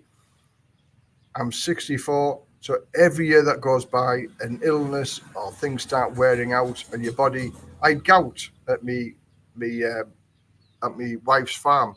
I was in bed for 3 days with me foot absolutely in agony with pain. If anybody's had gout, then they'll know how painful it is. You can't walk, you can't do nothing. So that was just for me, a waste of 3 days. 3 days of just laid in bed because you can't do anything because of the pain. So we never know when things are going to start affecting us. My sister, I went back to England last year because she was diagnosed with lung cancer. So she's 2 years older than me. With lung cancer, she's had half a lung taken out. So, okay, I don't smoke, so the risk is low for me. But again, something like that might happen. One of my good friends here is 64. He's 3 days older than me, an Australian guy. We had a joint 55th birthday party in Pattaya. Boy, was that something to talk about. And I'll never forget about it. It's probably one of the best parties I've ever had in my life. It was fantastic. But he's got dementia now. He can't remember that party. He can't remember what happened yesterday. But, you know, it was the life and soul of the party. And now, he's an alcoholic as well. So he's going to die one day of alcoholic poisoning because he doesn't eat. He gets all his calories from alcohol. That's self-inflicted, but it's also... what quality of life has he got? He does a triangle. He sits in his chair, goes to the toilet, gets his Leo, goes back to his chair. And that's his life. Whereas me, this month, I've been to like Ban Rak Thai, Pai, and Chiang Mai. I like that lifestyle. I like living things like that. I like the adventure. And that will always be a part of me until I can't do it anymore. And I know that day will come one day. But hopefully it's way in the future. So yeah, live your life, retire as soon as you can for as long as you can, and live the life that you want to live. And don't let money be an obstacle. Make it fit. Let's do you fly direct from London or stop over in the Middle East? Now, I've done both. I've traveled direct flights and I hate them because they're 12.5-hour flights and they're horrible. especially in economy as well. So I always do the stop in the Middle East now, Dubai airport. And the last twice that I've done it, it's only 2 hours from when you get off to when you get back on and take off again. And it takes you about an hour to walk from one gate to the other. So it's a good stretch of the legs. And for me, roughly, they're both 7-hour journeys. So 7 hours isn't, for me, too long. And then you get off, you stretch your legs. So you're awake and you're walking through the airport, you get back on again. And the whole system starts again. They bring you the drinks, they bring you some meals, you watch a movie. So half the flight then is taken up because you're refreshed and you're awake. So trying to do that on a 12.5-hour flight, you're just like nodding dog, and your neck hurts because you can't sit up properly. So yeah, I would always go for the stopover, midway stopovers for, a couple of hours or something like that, because I feel it's better. But I know some other people as well who just want to get it over and done with. 12.5-hour flight. Let's get there, get off and start the holidays. So yeah, that's the way it goes, isn't it? Some people like it and some people don't like it. I'll just turn that off. Okie dokie. So, Les, you need to speak to my missus and tell her to get me out of Thailand while we can. I'll have a word with my wife. My wife can tell her, Les, can you get pills for gout? Yes, you can get pills for gout. Now, my father-in-law suffers from gout. So he gave me some pills that he gets. They're very, very strong painkillers. But it still took... I got it on the 3rd, and now it's the 19th. So I've had it for 16 days, and today it's just tinging. For the past week or so, the pain's gone down, but if you just touch it or you knock your toe, wow, does it hurt. So yeah, you can get pills for gout, but it's still a horrible disease, because it's gout because it starts off in your big toe. Hi, Les, just saying hi from Jumpdiem, Dave. Hello there, Dave. Best wishes, mate. Jumpdiem, how is it going in Jumpdiem? I hope everything's going good for you. I am now 67, and now we can afford to come out, but my missus says she hasn't got enough money because she is 44 years old and doesn't want to be poor in Thailand. What can I say for that? Again, I've done other videos on this. And like for me, I never have to worry about that, because it's a concern if your wife's young and you're old. It's just how's your wife going to, be after your demise, after you pass. Now for me, I get a firefighter's pension, and that passes over to my wife. She gets 50% of my salary or 50% of my pension for the rest of her life. So financially wise, she's always going to be okay, and I'm grateful for that. And that's one of the reasons why we got married as well, because she's given her good years to me. So when I die, if she gets no income, because my state pension, she's never ever going to get that. So the only thing she's going to get is my firefighter's pension. We're buying the house. We were offered a deal that we could buy the house for a little bit more than that we were paying for rent. So again, I'm buying the house, so the house is worth about 3 million, so she's going to get that as well. So financially wise, my wife is always going to be well looked after my demise. Now, I know some people who've died and left their wives penniless, and they've had to pay for the funeral and things like that, and they've got nothing.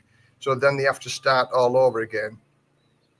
So it's good that your wife is thinking along them lines. But have you got insurance and things like that where you can, give her peace of mind? Like if I pass, when I pass, because we're all going to die one day, that's for sure, as well as paying taxes, we're always going to die. So as long as financially she's looked after your demise, then she should feel comfortable with that. So again, it's like getting all your ducks in a row. My wife knows how much... It's one of the sayings that they used to say in my younger days: never tell your wife how much you're worth dead. because you might end up dying, a premature death, so they can get the income. And that is true, but that's not just true in Thailand. That's true everywhere in the world, isn't it? So yeah, I understand your wife's failing. You've got to have a word, and it's one of them subjects that you've got to talk about, because if you don't talk about it, things like that can happen. And my wife knows, and she's absolutely 100% certain, because we've gone through that. I've got the letters of proof how much she's going to get, so she knows 100% what's going to come to her. Cameron, hi Les, great chatting with you today. You're a good man. Thanks very much, Cameron. Cameron's the guy with the internet, not the dating agency. So again, I'll put these. Have a look at Cameron's site and on Facebook. And me and Cameron are going to have a live stream next week on Sunday, 3 till 4, something like that. And we're going to have this opportunity where you can ask any questions you want. And again, it was good talking to Cameron this morning. We talked for about an hour. We talked about the dating agency type of thing that before. I remember it worked before, and it's got to work again, because when all's said and done, there's so much corruption and unsecured ways for meeting people on the internet and things like that. They're not who they say they are. They can be scammers. They can be, alter the pictures and things like that. And with Cameron and his wife doing the dating agency, they get vetted, as you will be get vetted as well, which makes it safe on both people. And it's just another avenue where you can go and meet your Thai girlfriend, which is fantastic. So best of luck, Cameron, with that. And again, there's his Facebook. I try to be able to put a photograph on it, but because I've only got the cheap version and the free version of StreamYard, they won't let me do that. But I'm looking into that, upgrading my StreamYard service as well, because I think I'll be doing this at least once a week. Such is the interest in it. So yeah, it's always good to talk to you as well, Cameron. So best wishes with that, mate. Anybody want to ask him a question, feel free to have a look at his Facebook, Thai Lady Matchmaker, and you can ask him wherever you want. Bob, I agree with you. Have a house in Thailand. We have built 2.5 years ago, and a nice 3-bedroom bungalow. Again, it's so cheap to build a house over here. It really, really is. Come on, Steve, wake up. Head towards Thailand, better living. Yeah, it is. I sing Thailand's praises. It's not for everybody, without doubt, but it ticks all my boxes. You're not getting any younger. Best wishes from here in the north, Bangkok. Yeah, again, age comes to us all. And I've been here for 13. I arrived here 13 years ago on New Year's Eve. I split up with my Chinese wife on Boxing Day. She told me she was going to divorce me on New Year's Day because we had a big argument on Boxing Day. And I thought, oh, that's nice of you. Thanks for letting me know you're going to divorce me on New Year's Eve in London. So I sort of went down a 7-hour drive to Southampton, got all the stuff, give her all the stuff. And from Boxing Day to New Year's Eve, I handed the keys back to the estate agent, give all my wife all the stuff, and I was in Thailand New Year's Eve 13 years ago. So every New Year's Eve, it brings memories back to me as that was when I started, and I've never looked back. I love Thailand, sing its praises. It's not perfect, but wow, it's very, very good. Yeah, Thai Lady Matchmaker. Have a look at that. Scott Green, hi Cameron. Put my name down, thanks. Good. Again, I've got 2 other people who will be contacting you now that I've put it on the internet type of thing. So I'm sure you'll get a lot of email messages and messages over the next week or so. And I, for one, think it'll work. Hi, Les. We want to retire to Thailand, but are concerned about the UK state pension being taxed in Thailand. Do you have any details about this? Cheers. No, not yet. And with the tax, it's sort of up in the air. Me personally, I haven't got a tax number. I've done nothing about getting the tax number. I'm getting a free consultation tomorrow with a tax advisor. But the tax advisors that I spoke to last year, because I did a video about it, I contacted 2 tax experts, giving them exactly the same details. One tax guy said I'll pay tax, and the other tax guy said I won't pay tax. And these are so-called tax experts. So, and even as of today, it still hasn't been sorted out. And my taxes and everybody's taxes due in March. And here we are now halfway through January, and still nobody knows. And what came out in the news the other day is that if you bought anything from your credit card, they were going to tax you on that as well. So talking about Thailand wanting to get tourists here, they're just shooting themselves in the foot. So my thoughts on this, and it's only my thoughts, is that it won't happen. You might have to declare that you paid taxes in the UK for getting your retirement visa, but I don't think it'll be arduous, and it won't be a big job, because they're just scared they're going to frighten so many people away. And with regard to your pension being frozen in the UK, that's correct. If you tell them that you've moved over to Thailand, your state pension will be frozen. But again, I've done a workaround for that, where you can live in a reciprocal country for 185 days and you can get the rises for your pension. In fact, there's 4 people as we speak are living in the Philippines. Well, 3 people now living in the Philippines. The 4th one will be there in April, are doing what I suggested on the video, where they're living there for 185 days and they will get all the pension rises. I mean, 2 of them, it's over £200 a month they're going to get extra for living in the Philippines for 6 months or 185 days. So there are workarounds around it. And again, like for me, I've had all of them big rises, the 10.1, the 6.7%. So now, as from next year, it'll still go up about 2.5%. But because I'm not claiming my pension, them rises are already factored in. So I get mine in a year, about 18 months' time, I get mine. So it will be at the whatever rate it is, then it'll be frozen. And for me, it's not worth going to the reciprocal countries if you're only going to get a 2.5% rise. It's not worth it. It's not financially worth it. But every 4 years or so, it's worth it, because then you'll, at the minimum, it goes up 2.5%. So it's 4 years, that's 10% rise. So that's worth, jumping through a few hoops to get that 10% rise for the rest of your life. Just look at the bigger picture, over the next 10-year period, 10% rise that you'd be giving the government, and you wouldn't be able to get it. So have a look at that video, frozen pension, how to, get around the system. And it's legal ways of doing it. And I've contacted the Department of Work and Pensions, and they've said to me the information that I give is correct, and it can be done. So there's a work around it, but you just have to jump through a few hoops. And some people have done it, and some people will never do it. Hi, Les, your hollybobs look great, and they tend to replicate in March. And at the moment, I'm sitting on the veranda in Udentani watching builders turn my house upside down. Well, that's interesting itself, watching the builders, Bob the Builder. Well, yeah, the holidays was good. I always like the holidays anyway. So, yeah, have a look at Pine, Ban Rak Thai, and Chiang Mai. Beautiful. Hi, Les, now in Jomtien Pattaya after 10 great days in Bangkok. Just secured a fantastic room for 8,000 baht a month, pool, etc. 10 minutes from the beach. There you go, 8,000 baht a month. What could you get in your home country for 8,000, which is about 160, 180 pounds a month? You get nothing. You wouldn't even get a garage.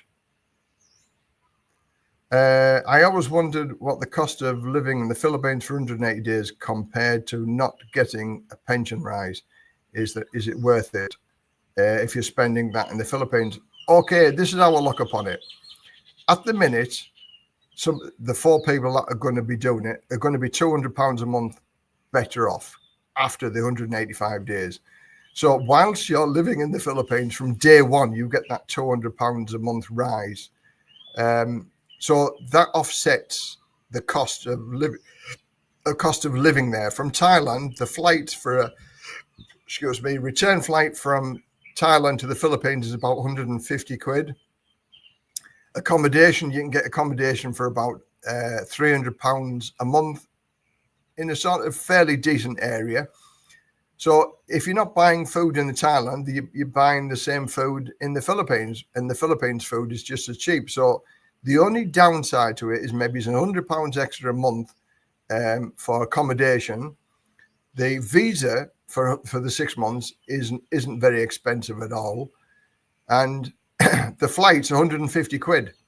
So if you look at the bigger picture, you know, £200 a month over a 10-year period is £26,000 or so. I've done the figures on the internet. I can't bring the figures, but this is a ballpark figure. So for 10 years, it's 26,000. Let's say it costs you £6,000 extra. That's £1,000 extra a month for them six months that you live in there. You're still £20,000 better off over that 10-year period than if you did nothing at all. So don't look upon the small picture, oh, it's going to cost me money to do this. Look at the bigger picture. 10 years, £20,000 in your pocket. That's the price of a brand new car. So, yes, look at the bigger picture and do it.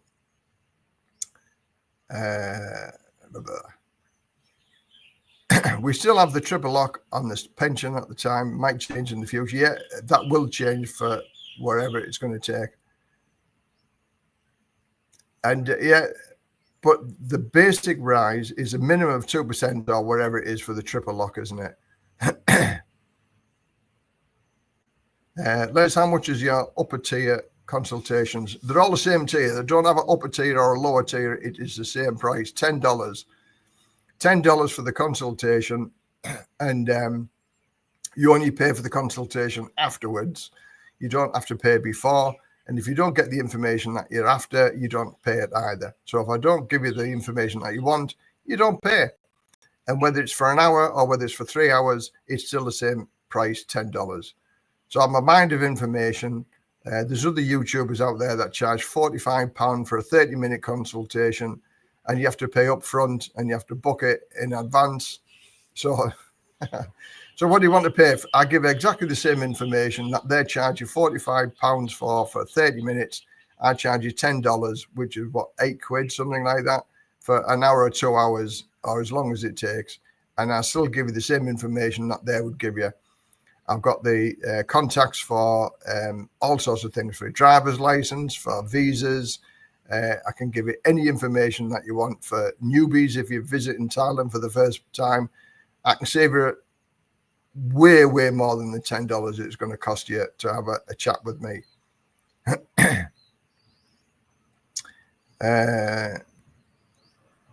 Okay, hey Les, what happens to the Thai retirement visa status if you state that you live in the Philippines to get the pension rise? Does it get factored in? No, it doesn't. Absolutely not. So if you're on a retirement visa in Thailand, I mean, that lasts for a year. So it's just you have to work your retirement visa out, because, you know, if it overlaps the yearly renewable, you can actually come back to Thailand and renew it and then go back to the Philippines, because it's 6 months, 185 days in a year period, from April the 5th to April the 6th to April the 5th. So you can spend 3 months in the Philippines, come back home to Thailand, spend another 3 months in the Philippines, as long as it's 185 days over that year period, financial year. So yeah, there's many ways of doing it. And again, watch the video, because I explain the many ways of doing it. And it's easy. It's not difficult at all.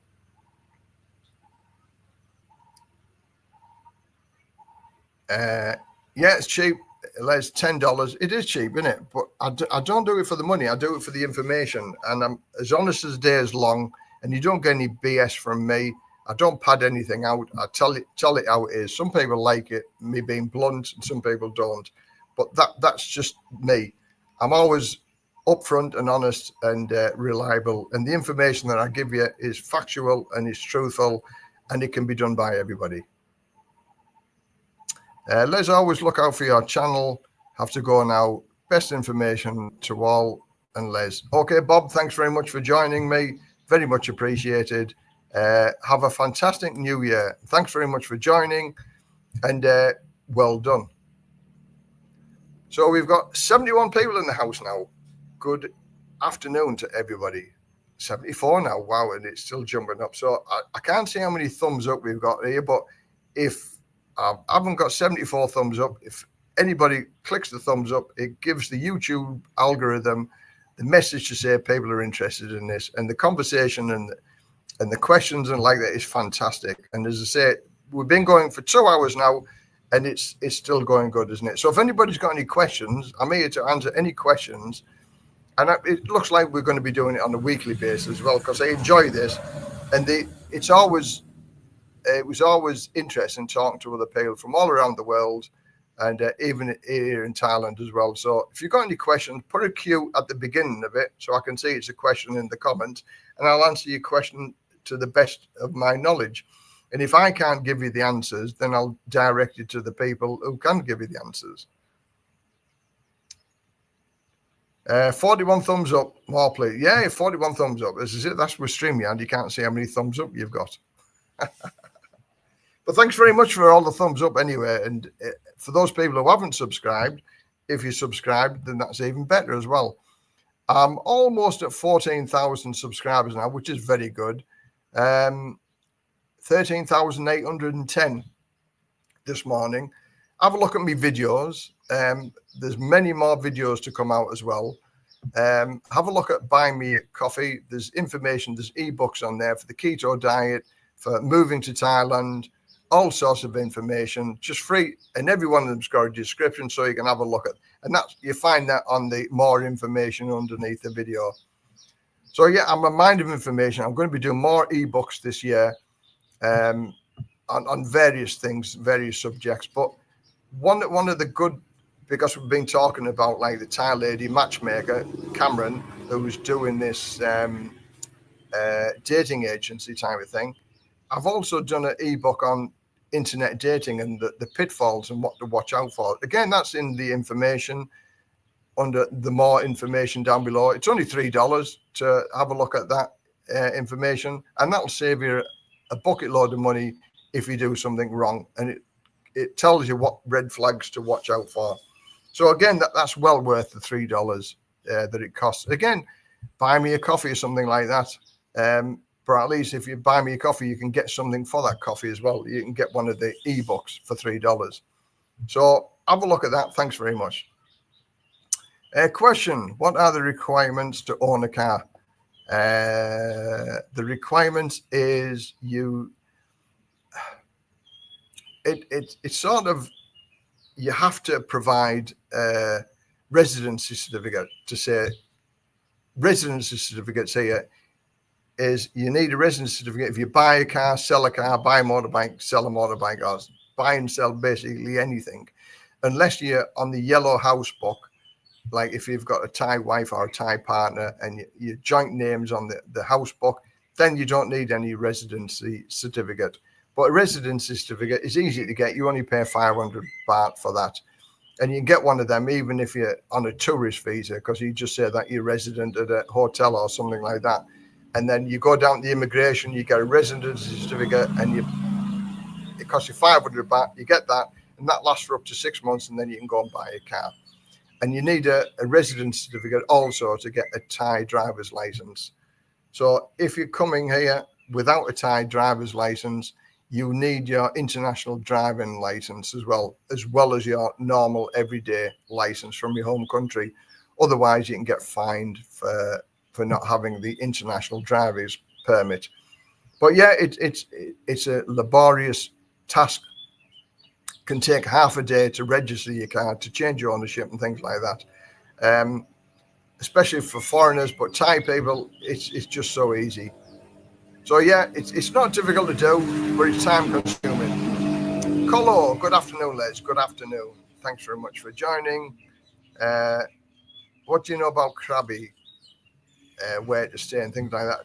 It's been a long time since I've been to Krabi, and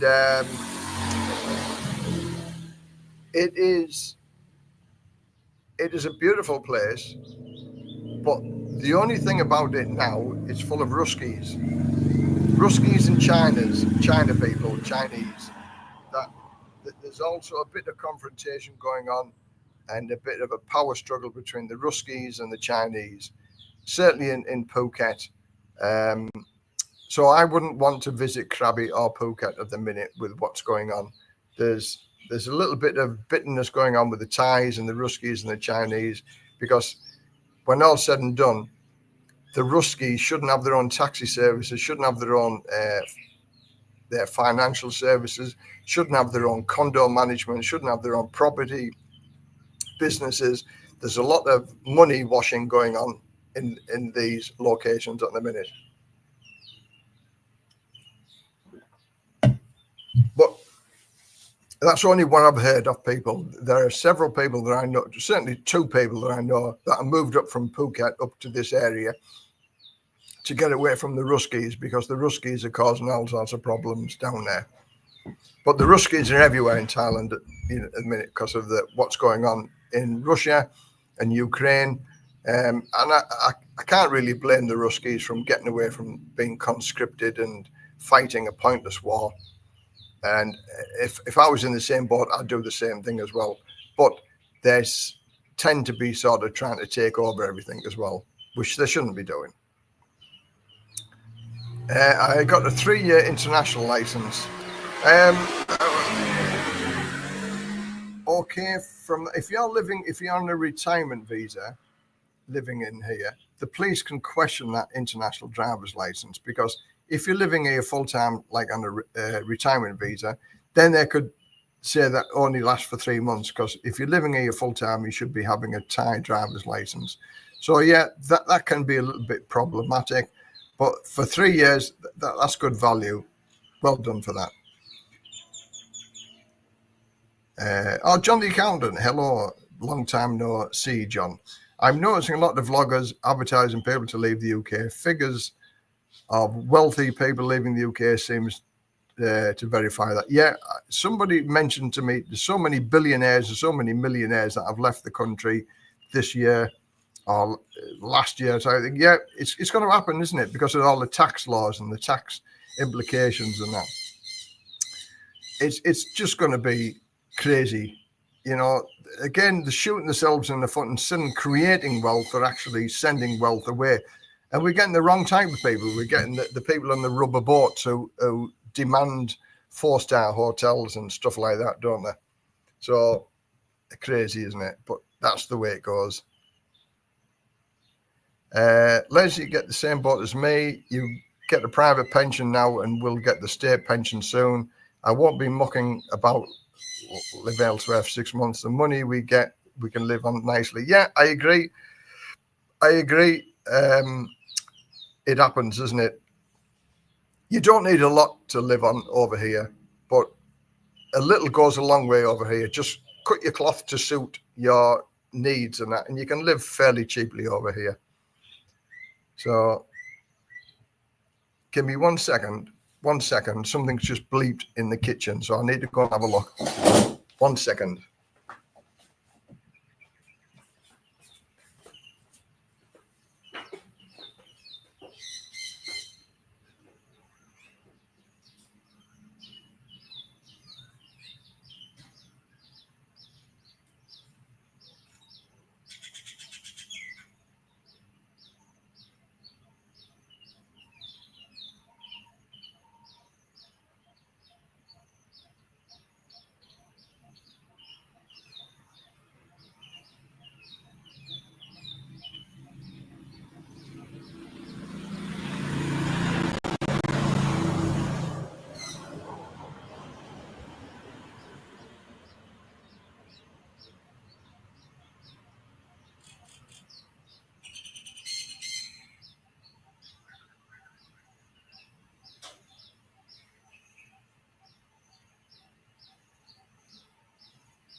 go back. Anything happened? Anybody see any drones? Any foreign aliens arriving to the country?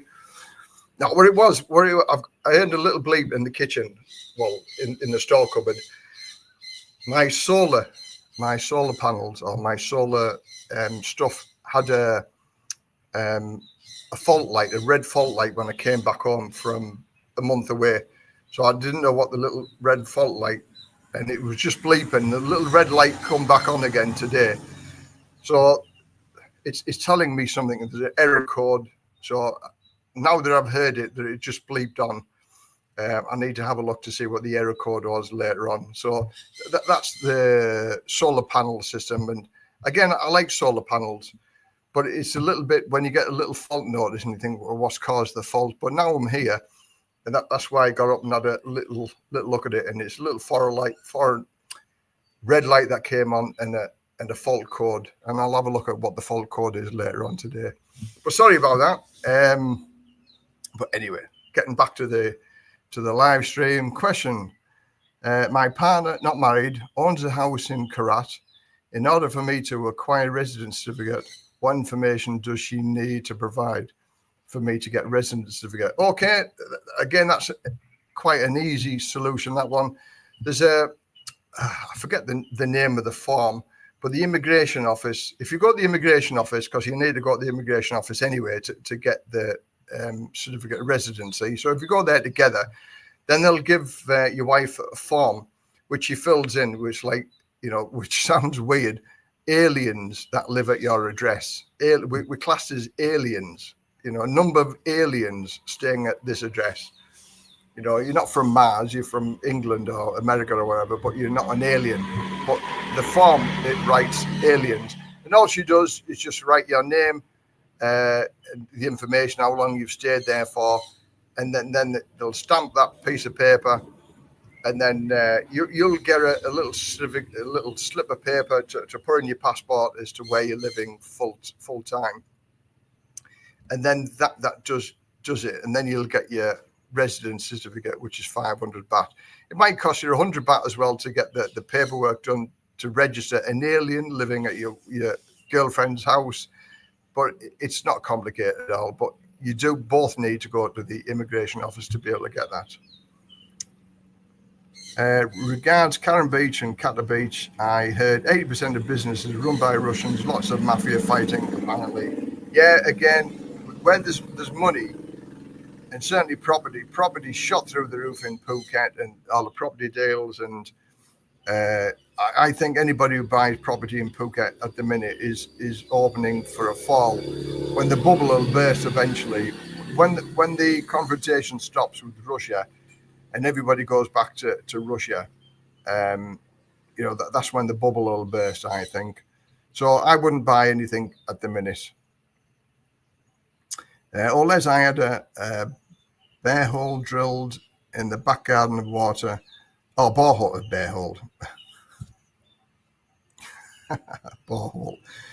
The water in Udon Thani is touch and go, and I'll have it solar powered. Yeah, again, for a borehole, we're on town supply, and so I've got filtration system in my water, but we're sort of the fifth house from the lakes, and it comes through the water thing.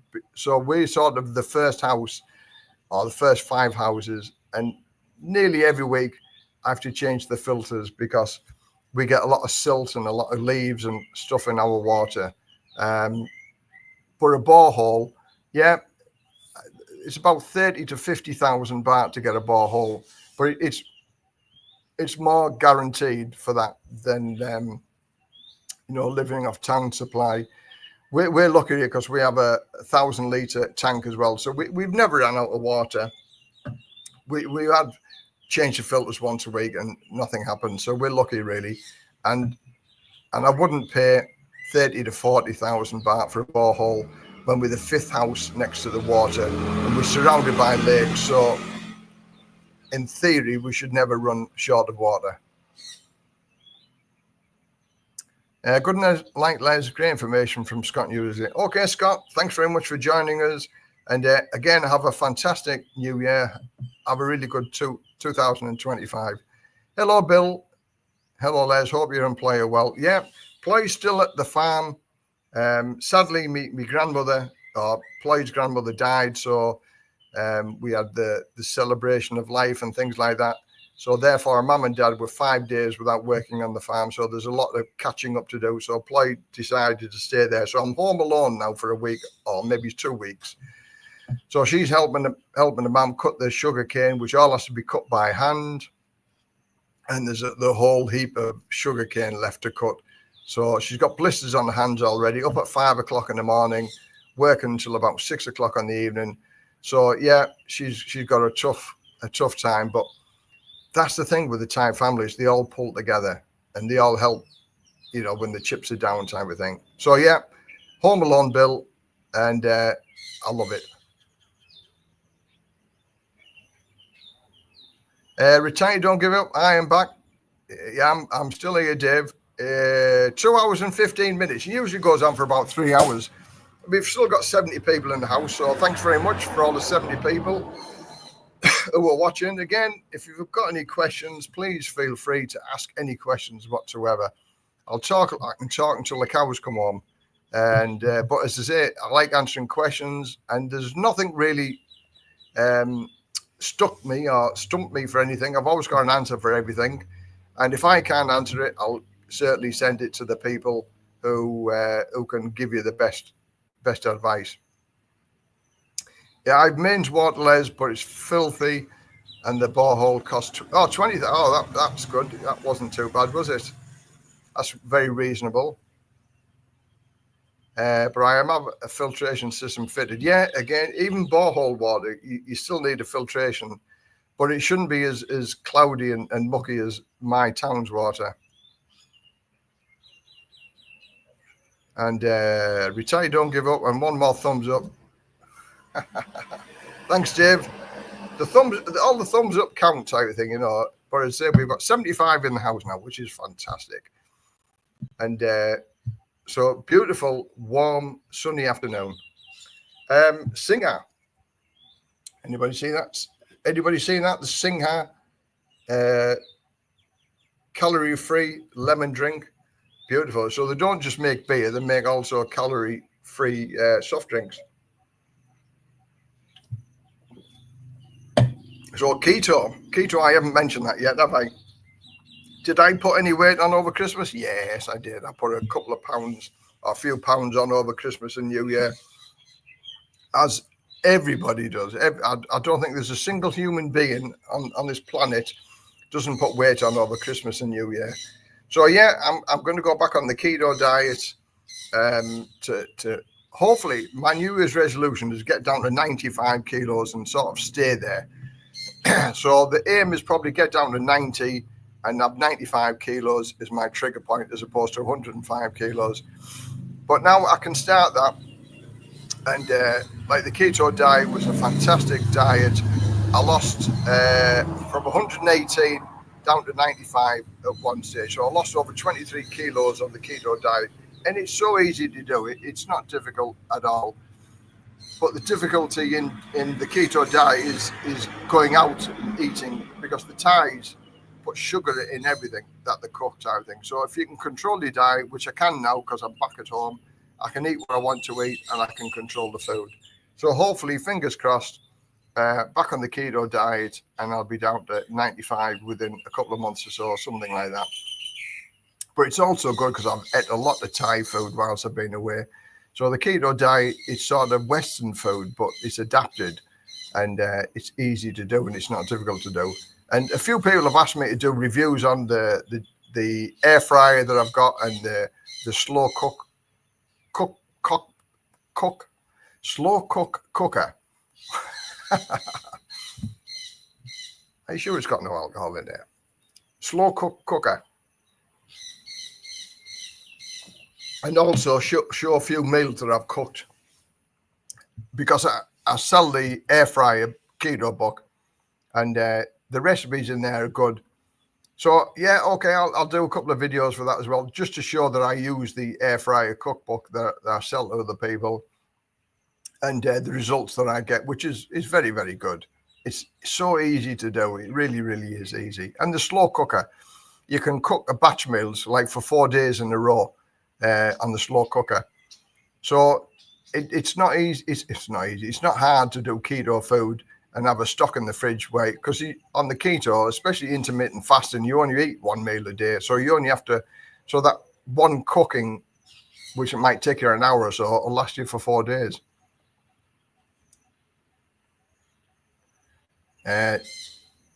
Draft Singer, a decent pint. Yeah, I like draft. I like Chang is my choice of a beer. I like the Chang. In fact, I've got a can of Chang ready for after this live stream. So I'm going to put my big screen movie on. I was talking to Dave the other day when I did the live stream.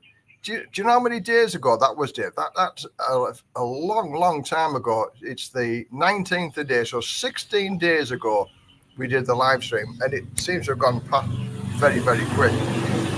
For those who don't know me, Dave is retired, don't give up. So we did a couple of live streams, retired and living the dream meets retired, don't give up. And he's a Canadian guy, so we did 2 live streams, one for me and my subscribers and one for him with his subscribers from Canada. And we did one on one day and the second on the other. And then I had to leave his house fairly quickly because it was a 9-hour drive back to Ploy's parents from his house. And I wanted to get there before it got dark, which I failed. It was dark when we got there, and I don't like driving around in the dark. But anyway, we did there, we did it. And so for people who like live streams, Dave does one a week as well. So very interesting. The builders have finished work for the day, and I think that they're waiting for a drink. But yeah, sometimes that can be a mistake, giving them the whiskey and the drink, because they want to do that every day, and they just sort of expect you to pay for the beers. So I've had people like that, you know, if there's like half a dozen builders, then they'll half a dozen bottles of beer every night, you know, and they expect at least 1 or 2. So what I'd be suspected to say is let them know up front, once the building's finished, I'll buy everybody a crate of beer. And that'll save you some money as well, because a box of beer, 12 bottles, at about 700 baht, compared to if the building takes like 3 months to build, a bottle of beer a day or 2 bottles of beer a day for 5 or 6 workers, you know, that can add up to a pretty penny as well. And bearing in mind, if you're only paying them 300 or 400 baht a day, a bottle of beer is 60 baht, I think it is. So it's a large percentage of their daily rate, isn't it? 1 bottle of beer. But anyway, everybody to their own. That's what I would do. I'll come on to something else about building in a minute as well. It's just crossed my mind. We'll talk about that in a minute. Question: plan to retire in 10 years. Would like to have a bank account now to start, use the holidays and feel moving in the right direction, etc. Hey, can go through an agent, a tourist visa, what I need and what are the downsides. Yeah, you can open up an account over here. There's no real downsides, but you still have to put money into it sort of every couple of months or so. Otherwise, they'll just close the account if it doesn't get used. There's no real downsides to it. You can open it on a tourist visa, but you've got to use an agent. And to open up a bank account over here on a tourist visa, it's about 5,000 baht, which is just over 100 quid, but it can be done. You would struggle very, very hard to open up yourself. So you've got to use an agent. 5,000 baht. Can't see any downsides really, apart from putting money in on a regular basis, because if no money or no transactions get performed for like 6 to 9 months or so, the Thai company or the Thai banks probably will close that account as well, and then you've just wasted 5,000 baht. So that's the only downside of it. But again, if it's good forward thinking, like if you put say 100 quid a month, use it as a savings account. Put 100 quid a month into it. So then every year when you come across for your 2-week millionaire, you know, to go and buy all the ladies their 150 baht drinks and something like that, then you've already got 1,200 pounds saved up, which is, you could live a really, really good 2-week holiday on 1,200 pounds. So yeah, there's swings and roundabouts, but more on the upside than the downside. So well done, and have a good holiday. 10 years time, it'll pass like that. It really will. 10 years is a long time, but if you've got a 10-year plan, you can really do some damage as far as making a really good lifestyle for yourself in them 10 years, and go for it. Hard tulip, love the birds and the ornithologists. I can't speak. I can't say that. Yeah, we've got birds in the background here. We're surrounded by trees, so we always have a lot of birds. It's beautiful.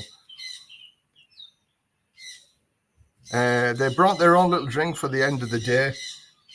Did pick up food on an occasion. Yeah, again, there's no hard and fast rule over it, but once you've done it once, you sort of expected to do it all the times then, like, you know, so you can sort of dig a hole for yourself by doing that type of thing. So getting on to building. Again, it's one of the things that we're going to talk about.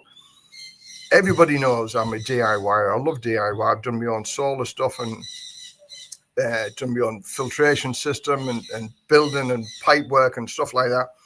I'm going to buy myself a welder. I'm going to buy myself a welder this year. A welder and a chop saw for cutting metal. And I'm going to build myself a man cave. Now, I've seen it advertised, a 6 meter by 3 meter steel frame is around about 50,000 baht, which is like 1,000 quid. And I can get that, and I can put that on little foundations, and I can start off with a frame that's already built. But that's not any fun, is it? Because I've already paid for somebody to do it. So I'm going to do it myself. I'm going to buy a welder, and I'm going to go and weld it myself, and I'm going to make the frame myself, and I'm going to do it from start to finish. It might take me a couple of years or so to do it, but that's my little man cave, and that's my next project, because I've sort of done everything that I can do with this house at the minute, inside and out, with regard to solar panels, lighting, internal work, stuff like that. So I need a project. I need something to do. So that's what I'm going to do. I'm going to buy myself a welder next month, and I'm going to start building myself a man cave. So that'll be a good, interesting video to do, won't it? As far as with the cost, and if I make any mistakes. But if I make a mistake, then it's a learning curve, isn't it? But I've never done any welding whatsoever, so it's all new to me.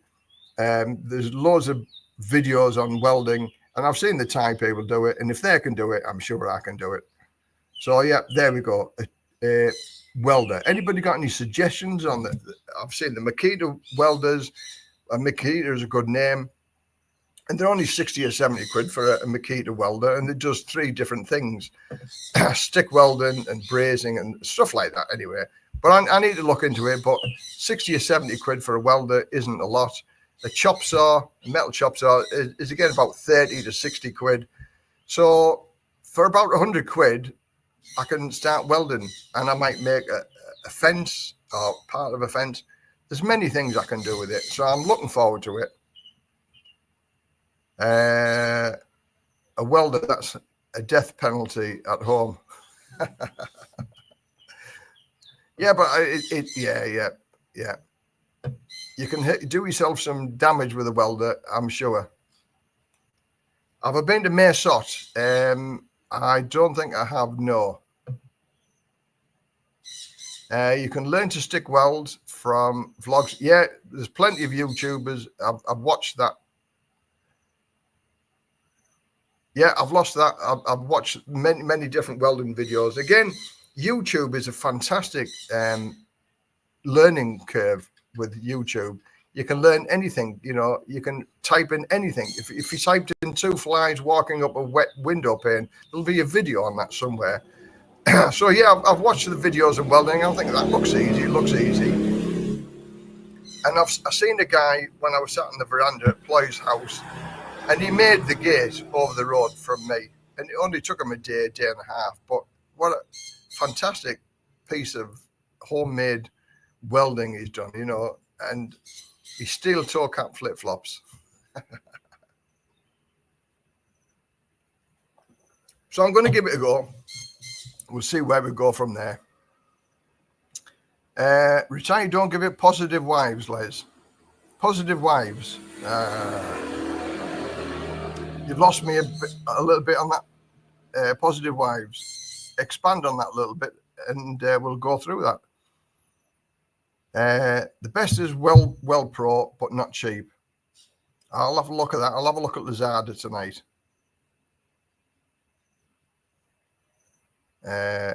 Three different things, lol. Cut off your own legs. You only need 160 MAA welder. 6,000 baht will buy you a reasonable 160 amp welder. Yeah, well, yeah. I mean, I was looking at about 1,000, not 1,000, about 100 to 120 quid, something like that. So that might be a little bit above my budget. Bearing in mind, I'm not going to be using it every day. You know, not like a professional guy. So. Yeah, I'll have to look at reviews and things like that. But yeah, it's a good idea. Thanks for that. I'll have a look at that Well Pro one. I've seen Makitas, and you know, I wouldn't buy the cheapest of the cheapest because that's just looking for problems. You know, I have quality tools, DeWalt and Bosch. If you buy quality tools, you know they're going to last. And I would imagine it's just going to be the same with the welder as well. Buy quality, and you only buy it the once, and it's cheap enough to buy stuff over here anyway. Vibes. Positive wives, vibes. Positive wives and vibes. No. You've still got me there, Dave. Come on, spit it out. What you're on about? Go to the Thai What to Do, Home Pro and Global House to look at them first.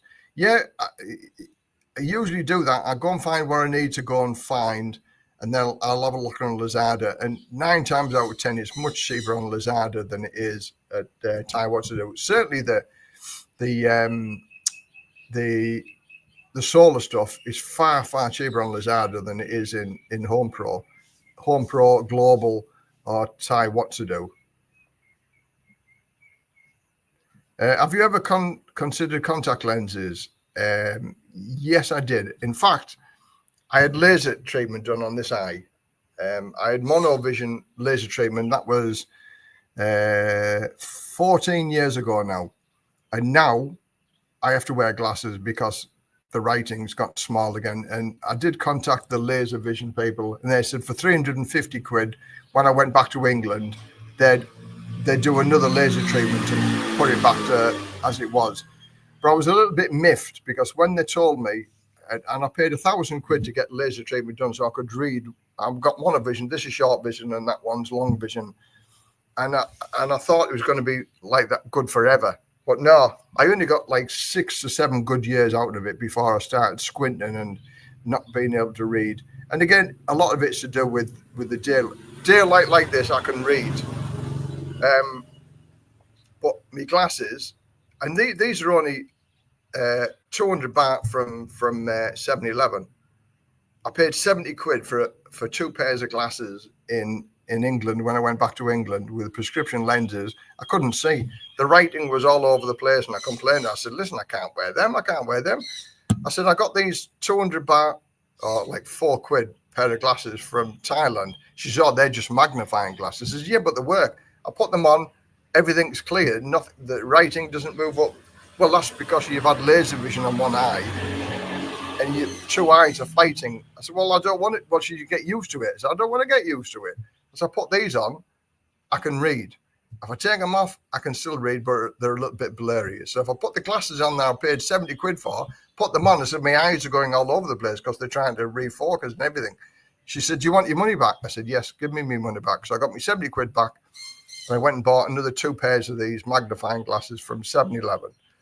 And that's all I need. They work brilliant.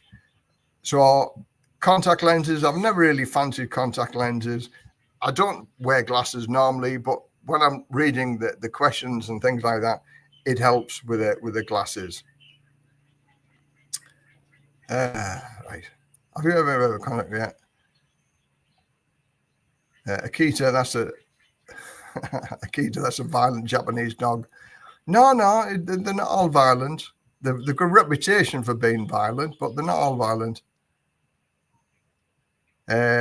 It's a great idea, a welder. Yeah, it gives me something to do, Dave, as well. Because that's the thing, we're living over. You've got to have something to do. If you don't have nothing to do, then you become a barstool warrior.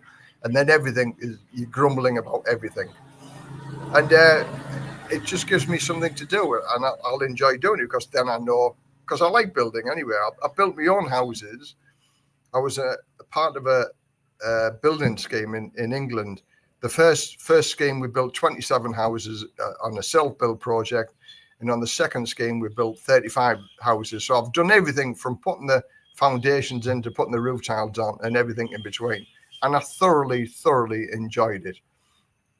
Now, the build house is totally different over here in comparison to England. So trying to do Western building and Thai building, it just doesn't mesh. It just doesn't integrate. But doing this knockdown house that I'm going to do, it's called a knockdown house over here because it's not a permanent structure.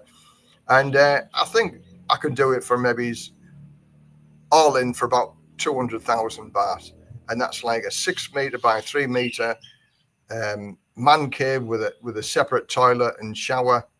And basically that's been future proof. So if I ever go a little bit la and we need somebody to help take care of me, then they've got their own accommodation, so they don't have to live inside our house, and they can walk away and stay in this. It'll be a 1 bedroom, 1 bathroom place for them to stay.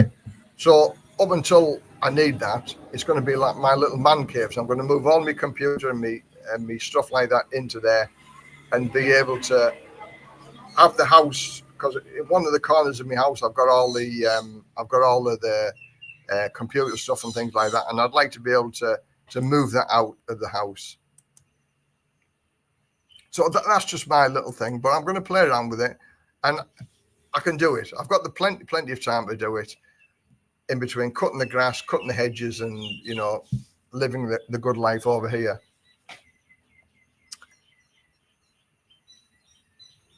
Do you ever catch trains? They're very cheap. Ploy has never been on a train in Thailand, but we were on the train in Vietnam from Hanoi to Sapa, which was a sleeper train overnight, and she loved it. And we're talking about going to Malaysia for a little holiday, and we can catch a train from Bangkok down to Malaysia for 60 quid, which is super cheap. It's 21 hours on the train, and it's a sleeper train as well. So they make the bed up on the night, so you've got sleeping accommodation. So for 60 quid to travel 21 hours on a train, it's not expensive, is it? So we're thinking about doing it either this year or next year to Malaysia, Kuala Lumpur, and then calling it Penang as well on the way back. So 60 quid there, 60 quid back, 120 quid for both of us, 120 quid back, 240 quid. It's not a lot of money to pay, is it? And so, yeah, that's one of the things that we might do in July for my birthday or August or something like that. But next year when my pension kicks in, boy, we're going to travel a lot then, because then all of my state pension money is just going to be travel money, and that's what we're going to do, just live sort of a big permanent holiday. Well, that's in the future. Let's see what happens. Better get building now, let's. Oh, yeah. And again, it's just forward thinking and stuff like that. Because I've done many videos on assisted living, and you can get a carer in, not a qualified carer, but a carer who helps around the house for about 15,000 baht a month for like 12 hours a day for a month for like 15,000, which is 300 quid. So I'd seen Ployd's grandmother go through the final stages of her life, and Ploy had to change the pampers and take care of her mum and bath her, cleanse her and bathe her. And it's a struggle. And I said to Ploy, I don't want you to do that to me. I said, pay somebody to do that. So, and it's a strain on anybody's family to be able to watch a loved one, struggle and be in pain and things like that, when I've got the money to be able to pay for somebody to be able to do that chore in life. And so again, up until that point, it's going to be my little man cave, and then following, hopefully one day I'll just die but I won't be in pain. I'll just die one day. So I'm not in pain, and I'm not housebound or wheelchair bound and stuff like that. It's, you know, it's death. We're all going to die one day. So let's see how we get there. But hopefully it's quick and it's painless.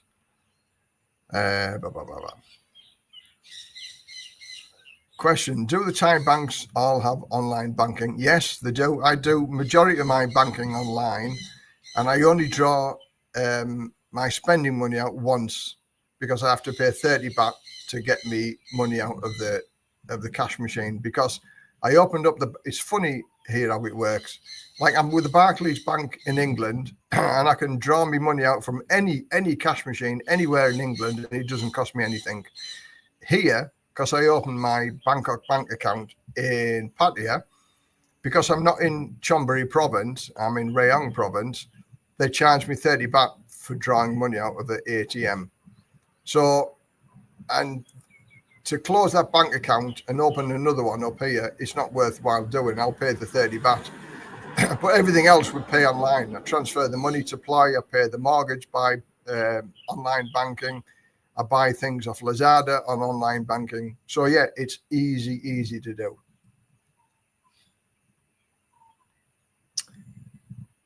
Not into sleeper trains, never done it. Looks like not much sleep. No, I loved it because you're like rocking. It's fantastic. I loved it, and so did Ply. Caught a train, 13 baht. Yep, again, transportation on the train isn't very expensive at all, especially the metro around Bangkok. It's so cheap, convenient, and it gets you from A to B very, very quickly. You still didn't tell me what movie you watched. Do you know something? I can't remember. It was some French movie which was dubbed into English. Some little hijacker or terrorist or stopping somebody from killing somebody. Contract. It's a weird. I like action movies, but I can't remember the name because they were obviously speaking French, but it had been dubbed into English.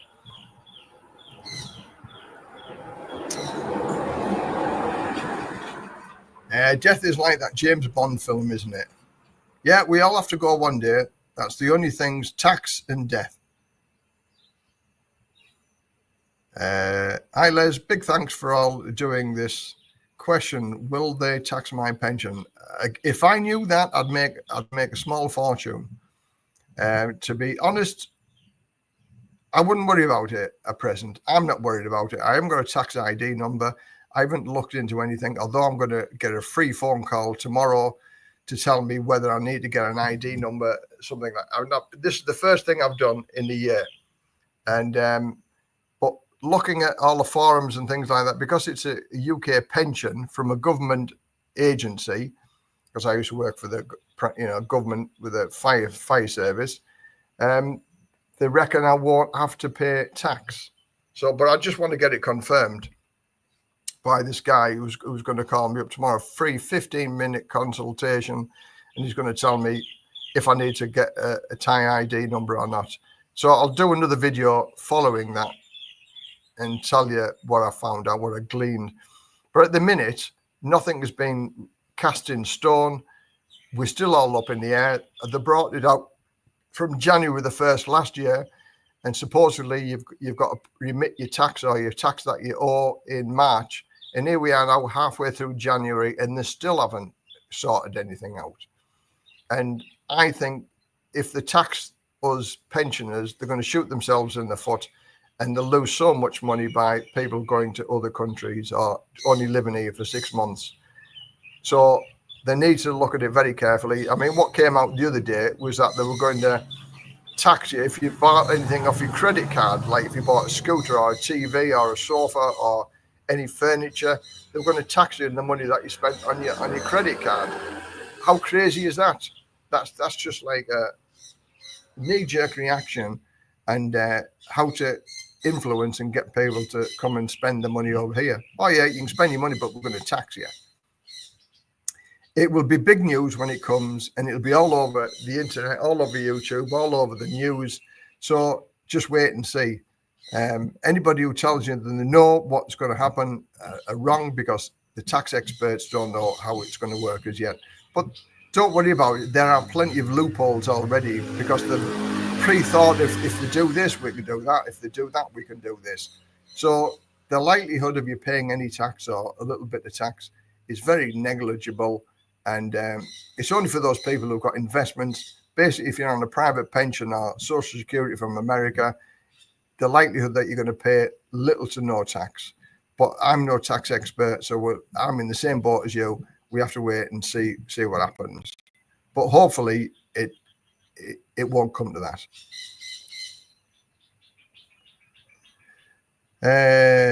Did a video on the killing fields, so I watched that last night. Yeah, I watched that. I watched the killing fields. That was a horrific movie, really, wasn't it? But I like me war movies and me suspense movies.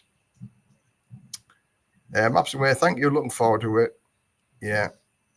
So here we go. 2 hours and 45 minutes and 63 people still in the house. Thank you very much for everybody who's still maintaining it. 2 hours 45 minutes. We'll go for the 3 hours, and we'll see where we go from there. I'll put a bit of light on. There you go. I'll put the light on now because it's getting a little bit dusky. 5:41. Another 20-25 minutes. It'll be dark here. Because it gets dark here about 6:15, something like that. That's the one thing some people struggle with, is that I love the late nights at 10 o'clock in the UK in the summer months. So it gets dark at 10 o'clock on the night, and it's light at about 5 or 6 o'clock in the morning. So you get a whole big chunk of light time, daylight. But in the winter, it gets dark about 3:30, 4 o'clock, and it doesn't get light until 8:30. Them are long, dark nights. Where here in Thailand, it only alters by an hour, because we sort of, where we live, closer to the equator, it's almost 12 hours daylight and 12 hours nighttime.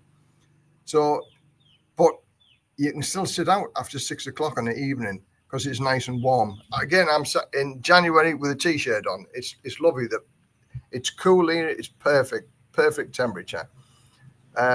So yeah. That takes a little bit of getting used to, is the dark between 6 and 7 o'clock. 6 o'clock in this, 7 o'clock in the summer, 6 o'clock in the winter time type of thing. But yeah, it's getting lighter now a little bit on the night time. So it used to be 5 to 6 it was dark, and now it's like 6:15.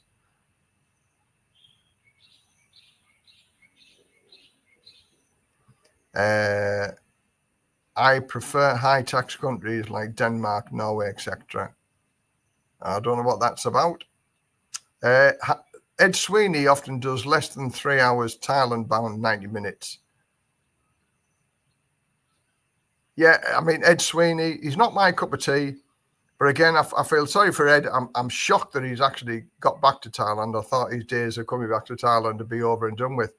How much it's cost him for insurance to come over here, I don't know. But I'm sure it's quite a small fortune. And it's sad that he's got brain tumor, and he only got 15 months to live. I didn't think I'd ever see him back over here, but he's over here. I take my hat off to the guy. He wasn't my cup of tea, but I still felt sorry for him with the situation, what happened to him, and it's sad. But again, it's one of them things, and I say this all the time to everybody, you never know when your number's up. And sadly, Ed's got a final date, and they give him 15 months, and that was a few months ago now. But he does his live stream. He does struggle with everything. But to give him his due, he's still kicking, and he's still trying. So I take my hat off to him for that. And Thailand bound 90 minutes. He's made such a big YouTube hit with his storytelling. And I followed him for quite a while, but then it's just like story after story after story. Nobody knows whether they're true. ChatGPT could make half of his stories up, and you never really know. But a lot of his stories are probably quite true, and what does happen, and it can happen. And I've talked to many people, and the things that he's saying have happened to them as well. So yeah, it's quite possible. But yeah, again, good luck to the guy. He's making his income from YouTube, from storytelling. But he got a little bit agitated, when one or two of his members said, "Oh, we've heard that story before. We've heard that story before. Somebody else told the same story." So he said to his subscribers, "Listen," he said, "don't send the story to anybody else. Just send them to me if you just want me to read them out." He said, "I don't want to be reading other people's stories out as well." So, but he's sort of making a good income from storytelling. That's good. Again, he moved to Bangkok. I think he was on about moving to Pattaya or something else like that. But horses for courses type of thing, you know. I've watched a few of his videos. I'm not into storytelling, although I've got plenty of stories I could tell, and they're all factual and they're all genuine and they're all real. None of it is made up, but basically you think of anything that can happen in Thailand, and I've heard the story about it as well. And I've talked to majority guys that it's happened to as well.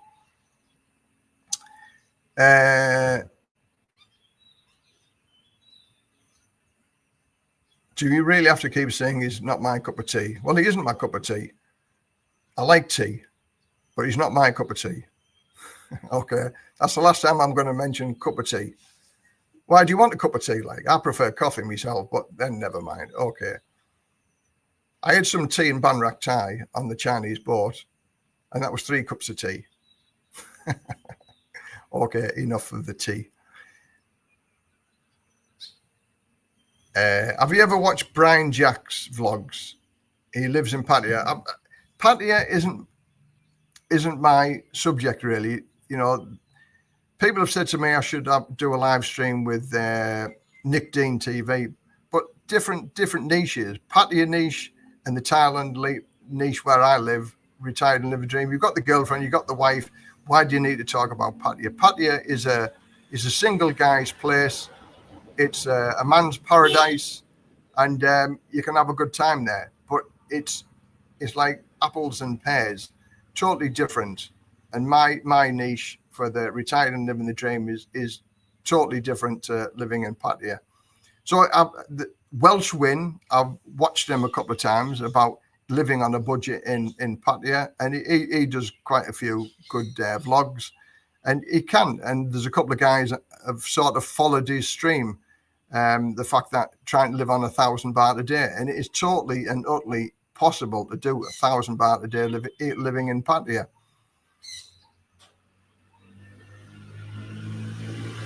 Thailand Bound got the stories of other people, then he wrote a book. Yeah, I mean, Ed,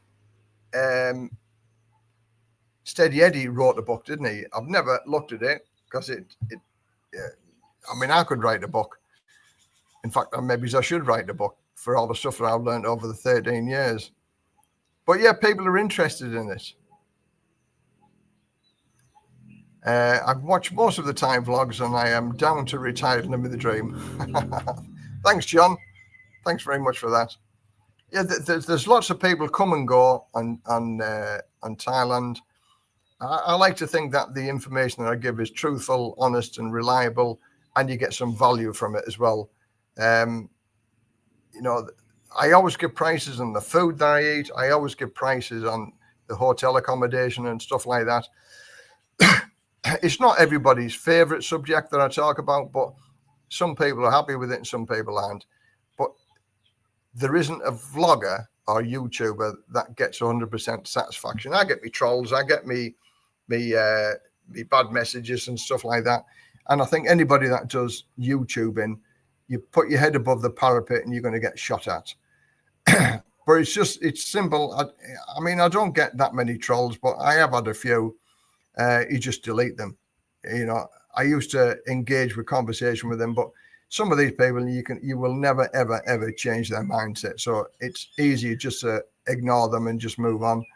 But that's the people who are bored and the miserable, and their life is made happier by slagging other people off because they can't find the happiness or the fulfillment in their life. So they'll slag everybody else off. That does it. And that's what I'm saying. You've got to have a hobby. Otherwise, you'll turn into one of them barstool warriors. Wurzel Gummidge, yeah. I like Wurzel Gummidge. He was good. Nick is a total capitalist. Not my cup of coffee. I've talked to Nick a couple of times, and he's okay. He did a lot for the homeless people. But again, he's a businessman, so he's got to look upon that, doesn't he? So, Cameron, love the live stream, Les. Looking forward to our live stream next Sunday. See you then. Okay, Cameron, thanks very much. And so Cameron is the guy from the dating agency. So I'll just put his, if you want to know about the dating agency, have a word with Thai Lady Matchmaker from Cameron. But we're going to do a live stream next Sunday. So for those people who want the alternative of internet dating or meeting the bar girls and stuff like that, Cameron's the guy to have a look at. So we're going to do a live stream next Sunday, 3 o'clock. So if you've got any questions to ask him, or you're asking any questions about the internet dating, again, it's one of them old things, isn't it? The internet dating, not the internet dating, dating agency. He takes a lot of the worry away from you. So again, I'm looking forward to that live stream. I'll put his Facebook account here, Thai Lady Matchmaker. Have a look at that, and you'll get the gist of it. And I think it's good. It's a good niche, and I think he'll do very well out of it. Him and his Thai wife. Restoration Archive. I'm miserable because I'm back in Australia. Well, I can understand that. I was miserable when I went back to England, and many people said the same thing. You look miserable, Les. And I look 10 years younger now. I've moved back to Thailand, and I feel 10 years younger now that I'm back in Thailand. It's full of happy people. There's not a lot of sadness going on. It's stable. It's affordable. What's not to like about Thailand? I prefer this blog. I think Peter blocked me because I have Asperger's. He likes the snobbish Basil Fawlty and Fawlty Towers. Yeah, again, Peter, I've just watched, and I just can't get my head around, some of the stories. It's just like, from the minute he opens his mouth, you know what's going to happen. It's a sad sob story, and there's not really many good stories, is there? And the old adage that bad news sells newspapers, and it's the same with the bad stories. Now, some of my highest ranking videos are all bad stories about an English guy who treated his girlfriend really bad, and going broke in Thailand. I forget the exact, but that's about 38,000 views. And my highest viewing blog was 202,000 views. 202,000 views. And some people said I'm slagging off England. I wasn't slagging off England. I'm being observant about what's going on, because it was 14 years since I returned back to England. So when you go back to England after you've lived outside of England for all of them years, you do notice what the changes are. Because I grew up until I was 50-year-old when I left England, and now I'm 64. So there is a difference, and I notice that difference, and I just talk about that difference. But some people say I'm slagging off England. I'm just being observant as to what was actually going on in England, and it's just a bit like being drip fed. When you're there all the time, you don't notice it. But when you go away and you come back, then you notice it, and you notice it big style. And that's what I did. I noticed it big style, what's going on. And I think anybody on here, I fail to think that anybody could disagree with this. One thing, to all the people who say I slag England off, I admire England, because they give me the opportunity and education to be able to do what I'm doing now. And I'm forever grateful and thankful because of that. But in the last 15 years, so that's a long time, give me one good thing that's happened in England, just one. And nobody has ever answered me. And is it too much to ask for? Just one good thing that's happened in England in 15 years. And the answer is no. Nobody has ever wrote back to me and says, this is a good thing. This has happened 15 years ago with regard to people living in England. And it's just austerity.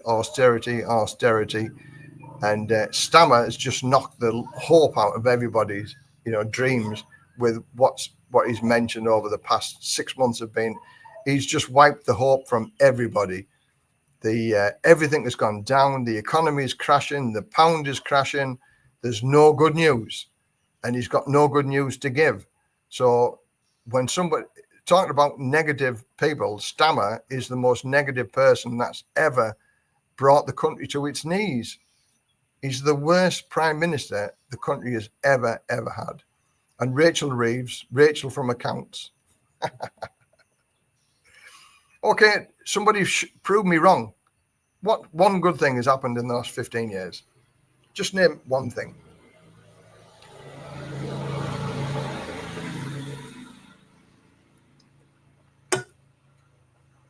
But again, it's not just England. America and Australia are facing the same troubles.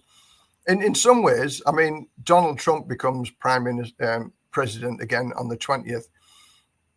And there's lots of things going on in America with these drones that were flying over. Are the aliens? Have the aliens started to invade, Earth? And in some ways, I hope it is aliens, because they can't do a worse job than what's happening at the minute with the stability. And that, hopefully, it is the aliens come to sort everything out, because we're going to blow the crap out of each other one day. The Third World War is almost on our doorstep. So we probably need a little bit of guidance, and hopefully for these people, if they're flying over here in drones, they can do something about it. There's big conspiracy theories. There's a thing on 8 o'clock Eastern time tonight about whistleblowers saying about alien technology and alien bodies and alien recoveries and things like that. I think there's something in it, and let's hope that it gets resolved. And for the Pentagon to say, I don't know who these drones are, we don't know where they're from, I think is a little bit ridiculous, really. But that interests me, and let's hope that one day it does get sorted out, and let's hope that there is a bigger, better being that's going to come and kick the shit out of us and tell us, we're doing this wrong, we're doing that wrong, this is what you need to do. But anyway, that's my little thing. I'll be watching the documentary when it comes out. Good thing that's happened in 15 years, illegal immigration across the channel. Yeah, but that's not a good thing for England. It's a good thing for all the illegal immigrants. Of £40,000 a year at a pop. £40,000 a year it costs for one illegal immigrant to come across to the UK. Trump's awful. Well, swings and roundabouts with that. I think they're all as bad as each other, aren't they?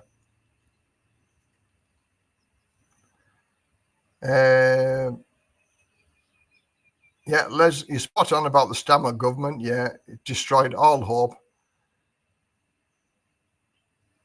Les, they've always been here. Yeah, I mean, hopefully they have.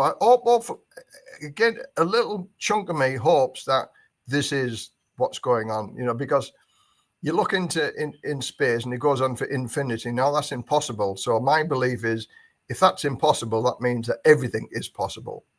And, I fail to see how we can be alone in this massive universe, because it doesn't stack up. Everything that's been said, it doesn't stack up that we're the only things for millions and millions of light years. We are the only ones that are here. But let's see what happens. Donald Trump on the 21st is going to tell us about aliens and what the news is, because the government have been hiding it from us. So I'm looking forward to the 21st as well. Let's be realistic, Les. The UK is financially, economically, politically, and socially doomed, and the situation can only get worse, and it's not reversible. So, in a nutshell, John, we're stuffed. In the UK, we're stuffed. And how can you recover from that? The Labour government complained that we were the highest taxed since the Second World War. So, when Labour came in, we're paying even more tax. So we're even more taxed now than we were when they were complaining about the Tories being in, that we were the highest tax since the Second World War. And Rachel Reeves and a bombshell, so we're even paying more tax. So how can you? She's lost £12 billion because of the economy's crashing. So the £12 billion extra now to find from the £40 billion that she hoped to raise. So it's just like, it's snowballing, isn't it? And I think also there's the billionaires who are manipulating currency markets because they've got that much amount of money. They can make the currency markets do whatever they want. And again, it's the billionaires that are making a fortune, and the poor working class people pay for it all. Yeah, come on. I'm waiting for the one good thing that's happened for 15 years.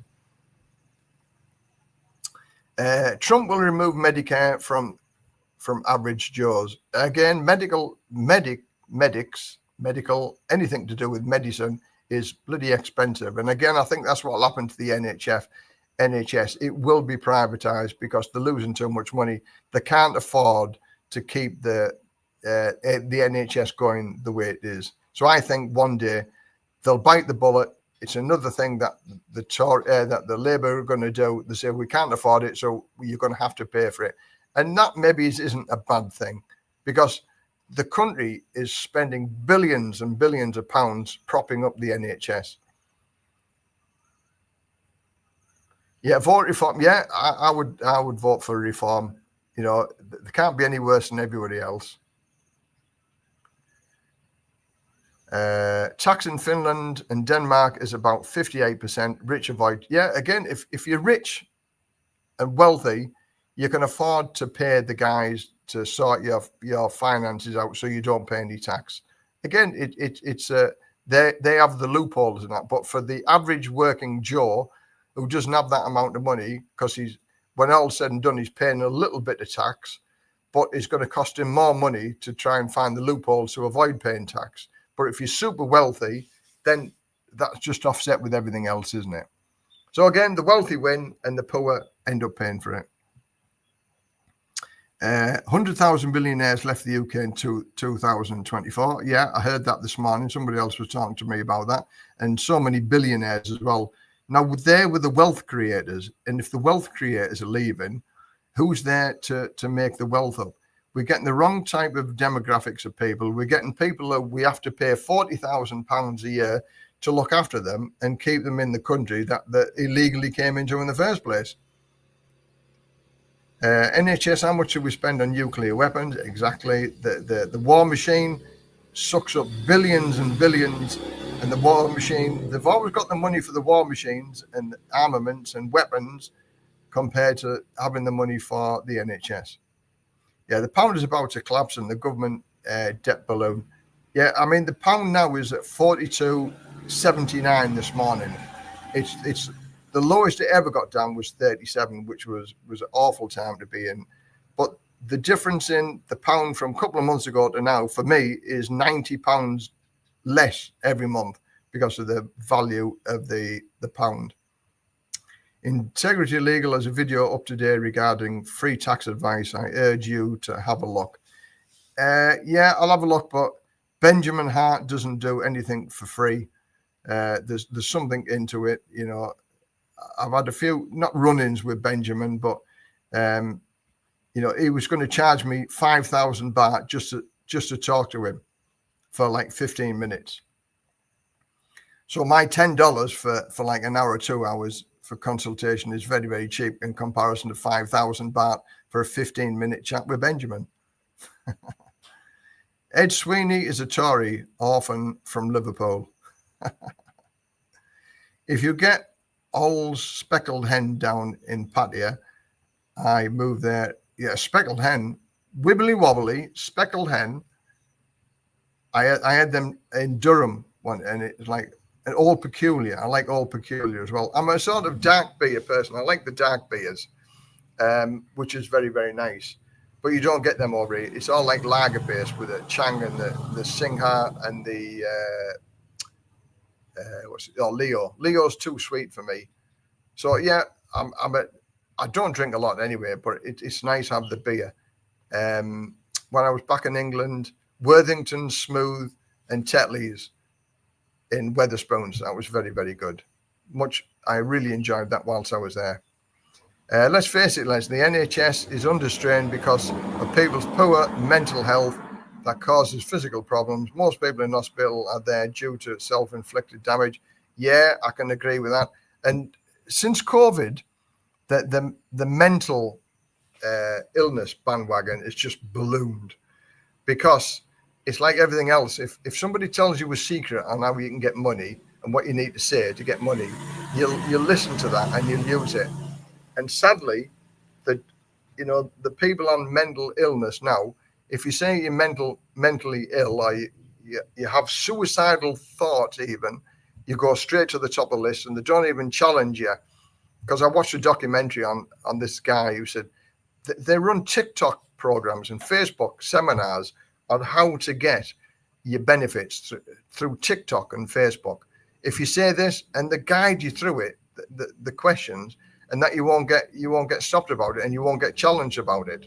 How crazy, isn't it? TikTok and Facebook on how to scam the benefit system, and that's through mental illness. So they are going to crack down on mental illness and the doctors who say, yeah, they're mentally ill, things like that. So again, it's another scam. Millions of people are claiming benefits that they're not entitled to, and they're just fudging the figures. And there's not enough people to crack down on this to make an impact. But even with all the benefits fraud and stuff like that, that's marginal in comparison to what the rich and the famous people get away with their overseas, accounts and overseas offshore companies and things like that.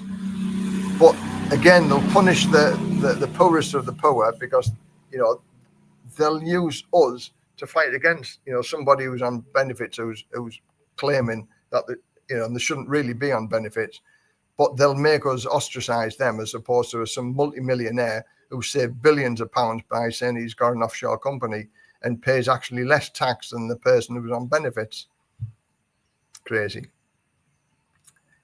Benjamin lives in a fantasy world with his prices. Any lawyer, accountant, etc. that is proud of their qualifications and displays all their certificates are the ones to avoid. Yeah, I'll tell you what my story was with Benjamin. Is a number of years ago, he did a video about YouTubers breaking the law. They should have a work permit. And basically, he said, we can sort that out for you, work permits, and do it legally. And I said, yeah, okay, I'll bite the bullet. I said, how much is it going to cost me to do, to go lawful? Because it's a grey area. And I've talked to other lawyers, and they said, it's a grey area. It's a grey area. So I contacted Benjamin, and I said, okay, I'll bite the bullet. How much is it going to cost me? What information? And his secretary wrote back, and she said, to have a 15-minute consultation with Benjamin, it'll cost you 5,000 baht. And if you don't use the full 15 minutes, anything that's over and above that will be towards the next fee to sort your work permit out and things like that. And I said, it's going to cost me 5,000 baht to have a 15-minute consultation with him to tell me whether I need it or whether I don't. I said, yeah, okay, forget about it. And I never paid him the 5,000 baht. And I'll still live in the grey area of this all. And until somebody says to me, you shouldn't be doing this, then I'll just stop it. I'll just stop it on a dime. But I'll live in the grey area, because it still is a grey area, according to two other lawyers that I've talked to. They said, it's a grey area. I do love a stout. Mackerson was always good for iron, wasn't it? Sunak paid 12% tax on his 70 million. Yeah, again, 12% tax when the poorest of the poorest pay 20% tax. I came across the net that Elon Musk does not pay any. He's got to pay some tax. I fail to see how he gets away with it totally scot-free. But who knows? After 5 years, Sweeney finally said he was a taxi driver. Well, if he was a taxi driver, some good money to be earned in taxi driving. Yeah, some money being for taxi driving. I've never seen a poor taxi driver. In fact, my friend that I used to work with, ex-firefighter, he lived over here for 15 years. And then he went back to the UK because his health was declining, and he felt that he couldn't afford, if he took ill, to live over here, because he didn't have any medical insurance. And he's getting his fire brigade pension, and now he's getting his state pension, and he's also doing taxi driving. So, he's probably on about £3,000 a month now. And taxi driving, it's a hard job. It is a hard job, but never mind. You know, we all earn our money the way we want to earn it. But I wouldn't want to be, certainly on the night time, I wouldn't like to be dealing with the drunks and the, you know, the stupid people at 2 or 3 o'clock in the morning. I think that's certainly the hardest job to do. But taking little grannies from Tesco supermarkets, you know, or Morrison's, taking them home for a £5, I could do that all day. Trump gets away with it, so why not Musk? Again, Donald Trump has been bankrupt 3 times. A multi-millionaire, but he's been bankrupt 3 times. So how has he become a multi-millionaire again? So, yeah. I was never a millionaire, but I still went through bankruptcy. I must be doing something wrong. Because somebody said to me when I went bankrupt, I thought it was only wealthy people that went bankrupt. So I maybe should read one of Donald Trump's books. How to become a multi-millionaire, lose it all, and then get a multi-millionaire and be bankrupt 3 times and still be a multi-millionaire. Okie dokie, that's 3 hours and 15 minutes. And now I can feel that the little mosquitoes and little bugs are flying around the lights and everything. So I'm going to draw this session to an end. I've got 76 people in the house. Thank you very, very much for those people who joined the house and everything. So for those people who are looking for, you know, dates and things like that, have a look at Cameron's Thai Lady Matchmakers on Facebook. And that's for those people who were sick of the internet, sick of the internet dating, sick of the people at the bar girls, the 7-Eleven girls, or Thai what to do girls. Go through a dating agency and join me with a live stream next Sunday at 3 o'clock. And we'll do a live stream, me and Cameron, and he runs the dating agency. Ask him any questions that you want, and he'll go through everything with you. It should be an interesting live stream next Sunday. So thanks very much, everybody, for joining. Have a fantastic 2025. Thanks for watching. Have a look at my videos, my latest videos. They're all holiday videos. They're all informative with prices for food and hotel accommodation. So thanks very much, everybody, and bye for now.